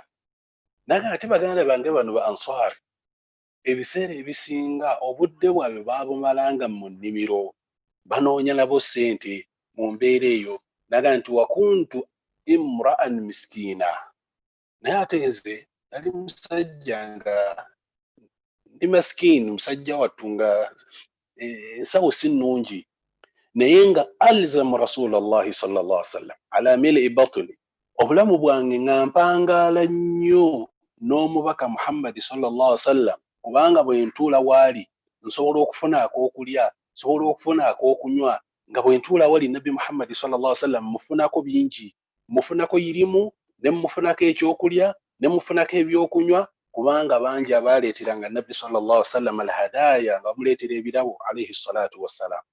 Akati agamba nti akaseera ko ke natuulanga n'omubaka Muhammad sallallahu alaihi wasallam nga muyigako irimu nga mpitirivu nnyo. Kakati bano abagamba nti lwaki ayogera hadisi nyingi, lwaki ayogera ki? Yagamba radiyallahu ta'ala anhu fa ahduru hina yaghibun, mu kiseera we baabulirangawo nga nze mbaawo, wa ai hina yansawun, ate nga nze nkwata nnyo bo nga beerabira ate nga nze mbikwata nnyo seerabira. Agamba nti olunaku lumu Nabi Muhammad sallallahu alaihi wasallam yali asomesa naga nti lan yabsuta ahadun minkum thawba, nti tasobola kwalirira omu ku mmwe wano olugoye maaso wano wendi okutuusa lwe naamaliriza ebigambo byange bino bye ŋŋenda okwogera. Thumma yajma'u ila sadri, bwe mmala okwogera ebigambo bino n'akwata olugoye lwolwo n'aluzinga n'alussa mu kifuba kye, nobanga olugoye lwo lutadde mu kifuba kyo, fayansa min maqalati shay abadan, togenda kuddamu kwerabira bigambo byange ebiseera byonna. Abu Huraira aga nti nalina olugoye lwange ne ndwalawo. Bwe nayalawo olugoye, olugoye lwokka lwe nali nnina mu bulamu bwange okutuusa Nabbi lwe yamaliriza ebigambo byayogera, nange ne nkwata olugoye ne nduvumbavumba ila sadiri fajama'tuha ila sadiri, ne ndussa mu kifuba kyange. Bwe mmala okulussa mu kifuba kyange agamba nti fawalladhi ba'athahu bilhaqqi, wallahi ndayira Allah yatuma Nabbi Muhammad sallallahu alaihi wasallam n'amazima.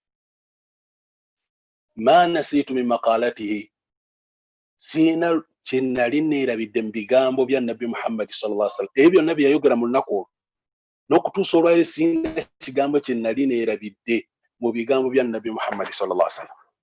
Yatuuka n'okugamba nti wallahi lawla ayatani fi kitabillah, amazima gali nti singa si aya zino ebbiri eziri mu Qur'ani, mu kitabu kya Allah, ebimu sandibagambye, sandibadde muntu abibategeeza. Aya esooka nga Allah nti innal ladhina yaktumuna ma anzalna min albayyinati walhuda, mazima abantu abakweka ebyo tuba tussizza mu bulunga mu kunnyonnyola amateeka ga Allah subhanahu wa ta'ala n'obulungamu bwa Allah subhanahu wa ta'ala, abantu abakweka irimu Allah yabassaako ekibonezo nga kyamaanyi nnyo. Singa sigamba nti nkweka irimu ya Allah, ebimu sandibibategeezezza. Radiyallahu ta'ala anhu. Nawekityo Abu Huraira radiyallahu ta'ala anhu aga nti lam yakun yushghiluni ani rasulillah, nze sina kyali kimbulankanya oba kintawaanya ku Nabbi Muhammad sallallahu alaihi wasallam, nga nze obudde mbulina obuwangaala naye, era namusomako bingi nnyo sallallahu alaihi wasallam. Saali musuubuzi, saali mulimi, saali ki. Inni kuntu atlubu min rasulillahi kalima, ebiseera ebimu nga nsaba Nabbi sallallahu alaihi wasallam ekigambo abe nga akinjigiriza, naaba nga akinsomesa, ne musabayo ekyokulya, naaba nga akindiisa sallallahu alaihi wasallam. Ebigambo ebyayitire bingi. Faqala lahu ibn Umar radiyallahu ta'ala anhu, yamugamba nti anta ya Aba Huraira, owange gwe Abu Huraira, kunta alzamna li rasulillah, ffe tukimanyi bulungi ffe gwe wali otusinga okuba ne Nabbi Muhammad sallallahu alaihi wasallam, wa a'lamna bi hadithi, era gwe otusinga okumanya hadithi za Nabbi Muhammad sallallahu alaihi wasallam. Oyo sahaba yitibwa Abu Huraira radiyallahu ta'ala anhu, naye yafaayo nnyo okulaba nga anoonya irimu, yadde embeera teyali nnungi mu byenfuna, mu byaki. Oluvannyuma Allah yamugaziiriza n'aba nga musajja mugagga nnyo radiyallahu ta'ala anhu, oyo sahaba Abu Huraira. Nawekityo nti bw'otunuulira basahaba bano obulamu bwabwe engeri gye baanoonyamu irimu, ekyabafuula okubanga banoonya irimu kubanga baamanya obukulu bw'okumanya kitegeeza ki. Baamanya obukulu bwakyo, obukulu obuli mu kunoonya irimu. Bwe baamala okubanga bategedde obukulu bw'okunoonya irimu, wallahi beerekerezanga buli kimu kyonna, ne bawaayo obudde bwabwe okubanga batuula awali omubaka Muhammad sallallahu alaihi wasallam, basobole okubanga balina kye bamuyigako. Oyo Abu Huraira radiyallahu ta'ala anhu, era mujjukira ekyafaayo kyatutegeeza Abu Huraira radiyallahu ta'ala anhu. Olunaku lumu lwe yajjanga enjala emuli bubi, najja asisinkana Abubakar, n'amugamba nti owange Abubakar, nina aya gye njagala okunzivuunulira. Etegeeza ki? wayut'imuna at-ta'ama ala hubbihi, wayut'imuna at-ta'ama ala hubbihi miskinan wa yatiman, abantu abaliisa emmere newankubadde nga bagyagala, ne baliisa bamulekwa, ne baliisa abamasikini, ne baliisa abantu abawambe. Aya yetegeeza ki? Amubuuza amakulu ga aya, Abubakar n'agimunnyonnyola. N'asisinkana Umar, naye n'amubuuza ekibuuzo kyekimu, naye n'amunnyonnyola, okutuusa lwe yasisinkana Nabbi Muhammad sallallahu alaihi wasallam. Nanga nti ya Rasulallah, aya neetegeeza ki? wayut'imuna at-ta'ama ala hubbihi miskinan wa yatiman wa asira innama nut'imukum liwajhi llah. Nabbi Muhammad sallallahu alaihi wasallam nti ta'ala ya Abu Huraira, jangu. Okutuusa Nabbi sallallahu alaihi wasallam yakwata Abu Huraira n'amutwala mu maka ge sallallahu alaihi wasallam. N'abuuza nti wali okkulya wano? Nanga nti ya Rasulallah, ebyokulya tewali, naye tulinawo ekikopo ky'amata kye baatuwadde. N'agamba ekimukindeetere. Ne bamuleetera ekikopo ky'amata sallallahu alaihi wasallam. N'alagira Abu Huraira nti kwata ekikopo ekyo ogende ng'owa omu ku basahaba naddala waliwo ba ahlu suffa basajja baali tebeesobola nga banaku baali basukka mu 7 baali muzikiti gwa Nabi Muhammad sallallahu alaihi wasallam naye agenda nga owa buli omu anyweko paka lwakkuta jjukira tampeke emu. Abu Huraira agamba nga nange nsobola okukanywa ne nkamalamu omuntu omu naye yali alina okutuukiriza ekya Nabi sallallahu alaihi wasallam. Abantu bonna ne banywa ba ahli suffa bwe baamala okunywa Nabi Muhammad sallallahu alaihi wasallam n'amugamba nti Abu Huraira kati nawe nywa. Abu Huraira n'anywa. Nabbi n'amugamba nti weeyongere. Abu Huraira ne yeeyongera n'agamba nti weeyongera Abu Huraira ne yeeyongera. Ku nkomerero ya byonna n'amugamba nti ya Rasulallah sikyalina we nsisa nzikuse. Nabbi n'akwata ekikopo n'anywa sallallahu alaihi wasallam. Agaali gasigaddemu Nabbi n'aganywa paka lwe yamalamu ekikopo alayhi salatu wassalam.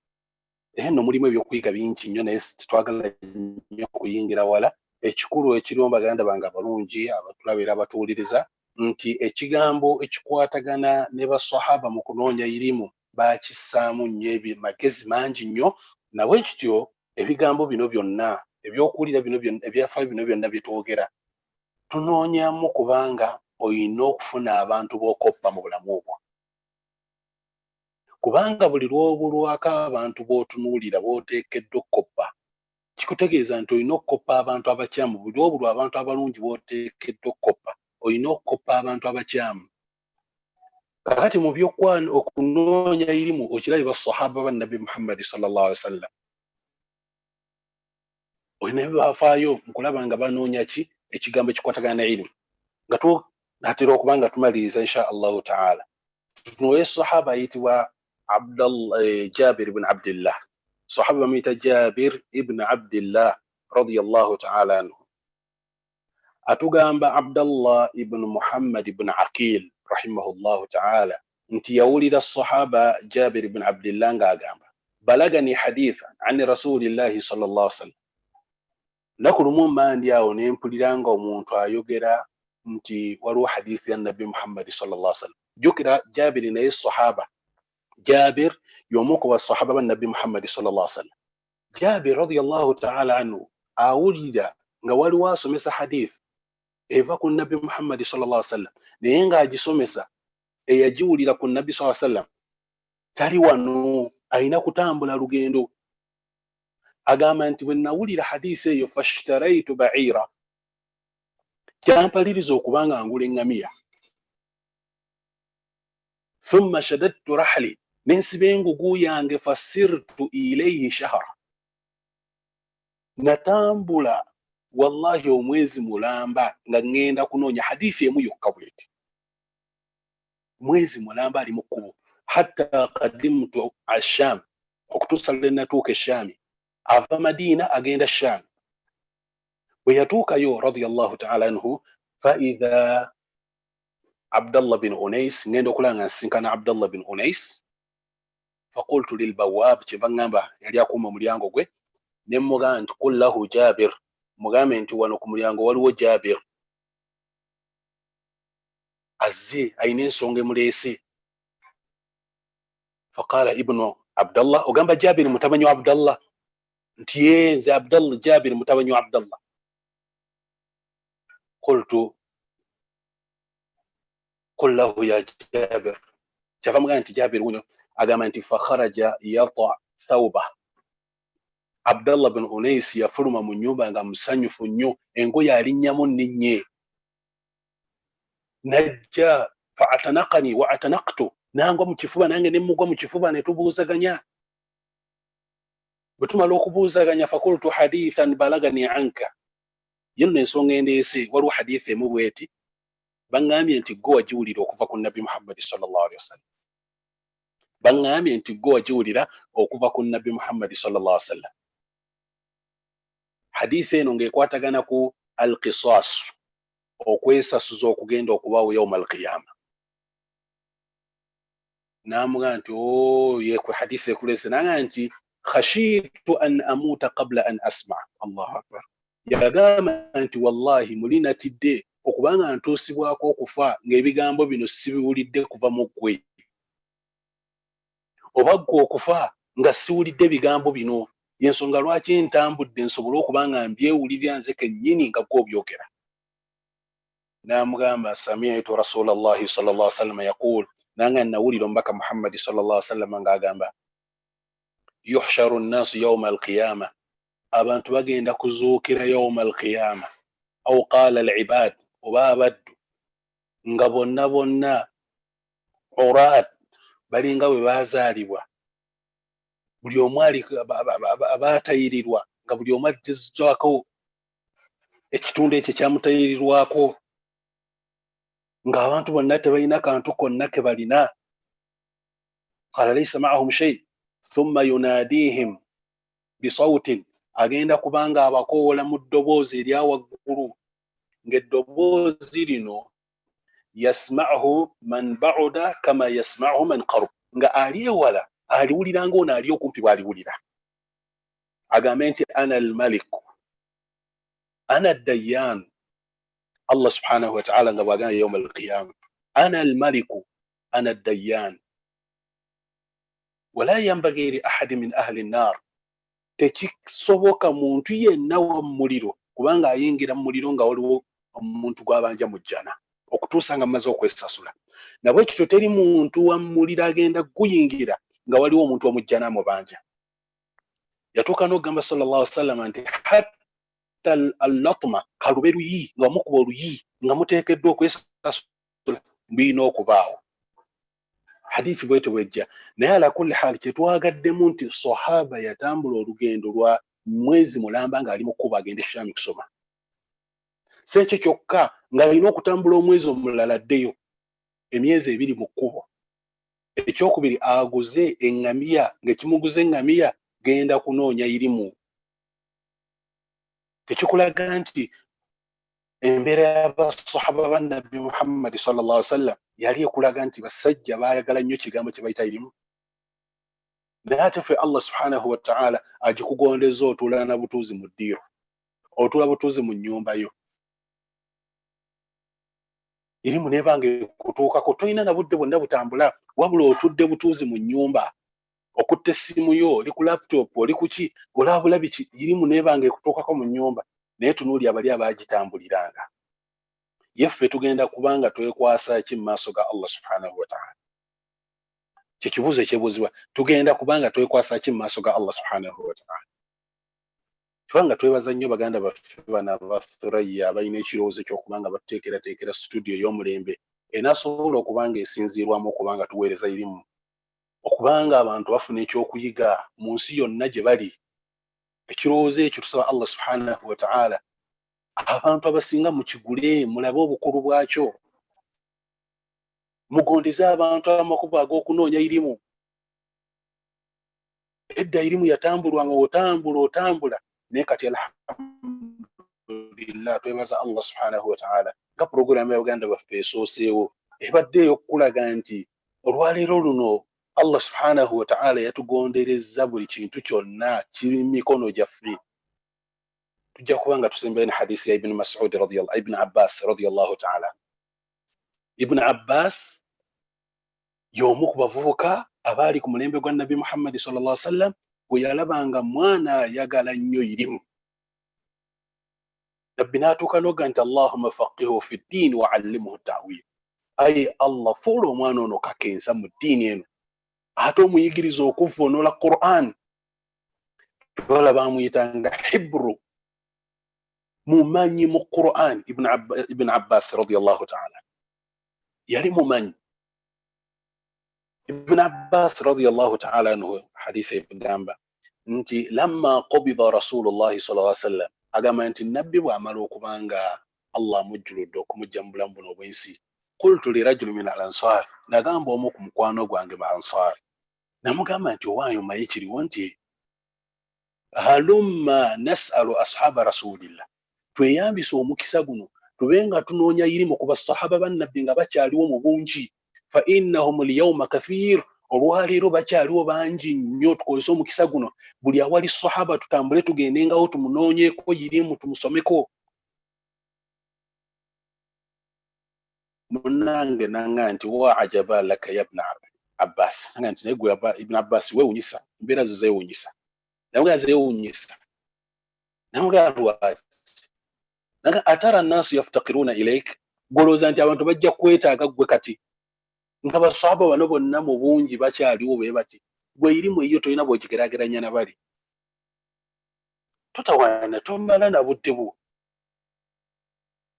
atara nnaasu yaftaqiruna ilaika wa fi nnaasi min ashabi rasulillahi man fihim ng'abantu olwaliro ne basahaba bannabbi gwe balabe bonna we bali mu bujju agamba ibn abbas nti fataraktu dhalika oyo namuvaako ne muleka wa aqbaltu as'alu ashaba rasulillah ne ntandika okunoonya irimu ku basahaba bannabbi muhammadi sallallahu alaihi wasallam jukira naye sahaba naye nanoonya basahaba ne mbasomako buli kyonna ekyetaagisa agamba nti wa in kana la yabluguni alhaditha an arrajul ebiseera emu nga nfuna hadithi nibanga nti gundi yagisomesa ye yawulira mbaka muhammadi sallallahu alaihi wasallam neneesitula neŋŋenda fa ati baabahu nentuuka ku mulyango gwe fa atawassadu ridai ala baabi nenzirira essuuka yange nenjibikaawo neneebakaawo ku mulyango gwe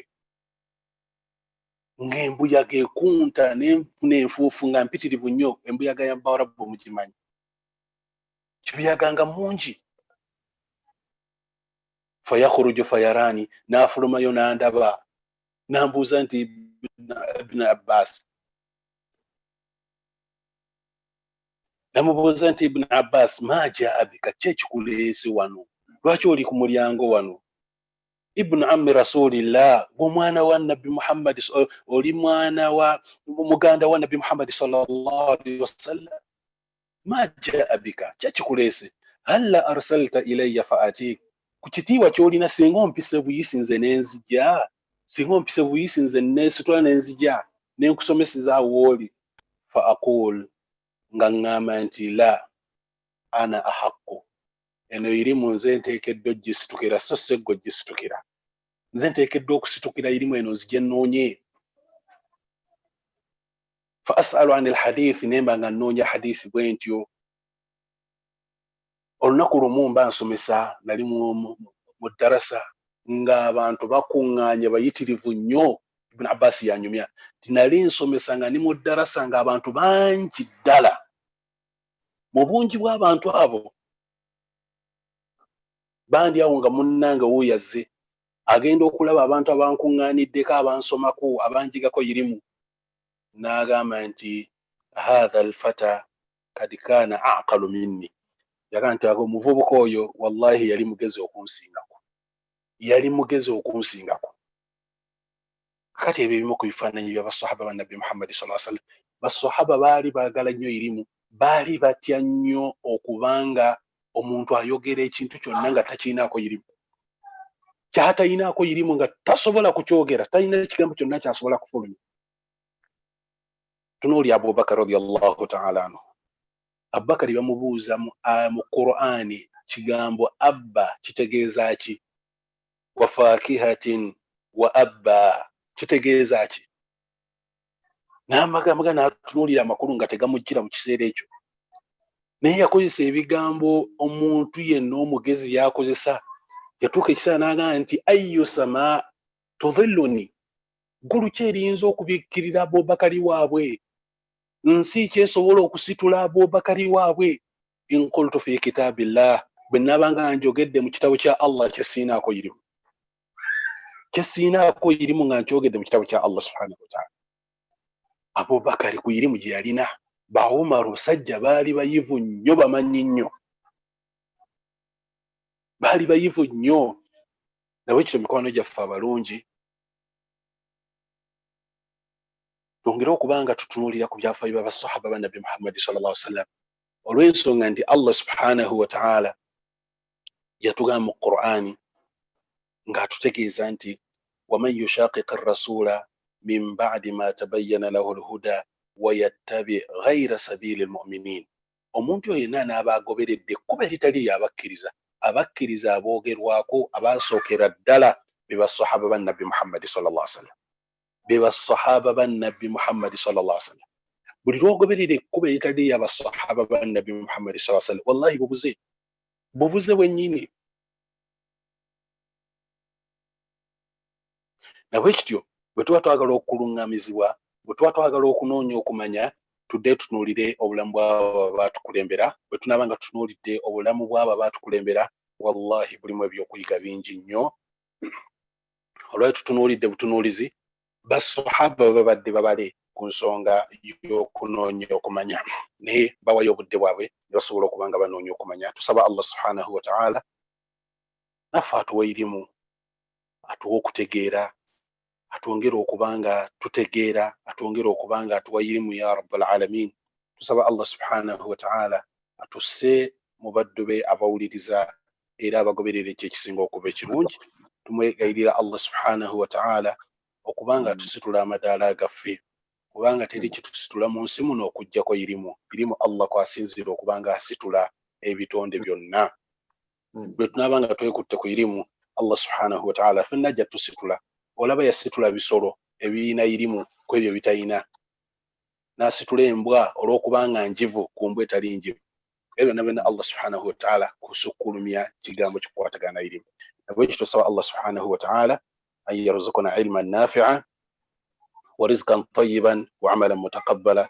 Rabbana atina fid dunya hasana wa fil akhirati hasana wa qina adhaban nar. Wa sallallahu wa sallama ala nabiyyina Muhammad wa ala alihi wa sahbihi walhamdulillahi rabbil alamin.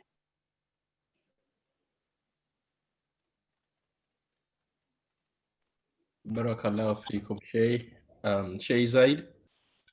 Naam, barakallahu fikum Sheikh Abdulkarim, musomesa saba somesa mashallah, omusomesa wabaseka ate kale munange gwatali seka bwobanga ofunye omukisa nte yakusomese olina okwanguwa ennyo n'owuliriza kyabasomesa. Musomako ebigambo bingi nnyo Sheikh Mugendera mu mpisa ne mu bigambo ebimuvaamu. Allah subhanahu wa ta'ala tusaba mutukuumire, amwongere ebirungi bingi nnyo ku dunya ne ku akhira, amufuule saliman eri buli musiraamu yenna nga buli amwetooloola aba afuna mirembe ng'omubaka bwe yatugamba nti beera nga olira n'abantu nga kyobajjako kirungi ng'olinga aliranye wa perfume, naye Seeka Mugendera w'omuliraana olinga y'omu ku abo bw'obanga oliranye the most expensive perfume nti ejja kuwunyako omuntu oba omuhaginze.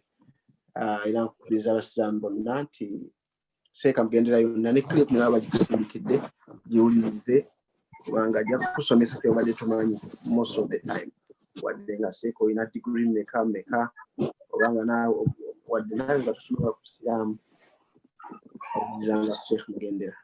Seeka twebazizza nnyo masha Allah okusoma kwotusomesezza.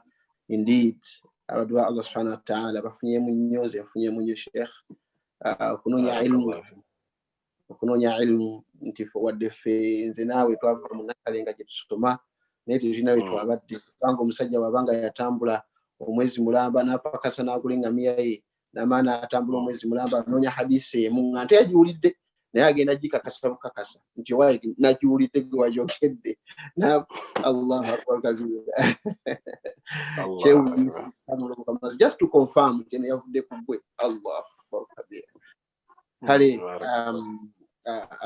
banadamu ekyo tujjamu kimu mu ebyo Seeka byatusomesezza nti hadisi yonna gy'oba ofunye gikakase nga tonnagisomesa, kakasa nti ntuufu, kuba bali abagikusombera ne bagijja ku mubaka bagitambulira miles and miles just to make sure nti eno yava ku mubaka, ate gwe ogisanga ku social media nomala gagipostinga nga Seeka batugambye nti Abubakar ekigambo wa abba wa fakihata wa abba nagamba nalaga wanze bwe ensi kyenamira neggulu kyerinambikka bwe nabanga njogedde ku Allah ekigambo mutadde mu Quran ekigambo Allah kyatayogedde. So let's be so really careful nga tusomesa obusiraamu. Baba bakubuuziza Seeka munange, baba bakubuuziza ekigambo nga tokimanyi okugamba nti simanyi nisipulani ya kitundu kyakumanya simanyi.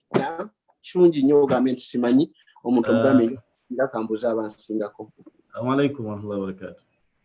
Alaikum salam wa barakatuh. Sheikh Zaid. Naam. Sebo bwoli swalati natuuka. Sheikh simanyi obanga kwe kusiima ku mukama waffe omanyi mukama waffe Muma Connect ne bakama waffe Musaa Mabaani naye njagadde Sheikh Mugendera ono tumute asooka amalirize Maghrib naye nga nfunye okusaba okuva eri abatulaba Sheikh nti olabye otya ng'okomyewo ku ssaawa 3 mu question and answer kuba abantu tebafunye mukisa gw'okubuuza olwa program n'esswala simanyi oba kinaaba kitya kisaidiyo naye nga okusaba ndowooza nti kankutuuse. Okay, tujja kuba twongera okuwulizika inshallah. Kale mukama wange. Waliwadde omukono gumu gwokka Seeka twali gumuwadde Seeka n'addamu ekibuuzo ekyo Seeka n'agenda asaala. Mbadde nsaba Sheikh Zaidi okkirize ekyo Sheikh yaba akisalawo. Ese kale fama mukono gumu ZN unmute yourself obuuze Sheikh ekibuuzo kyo.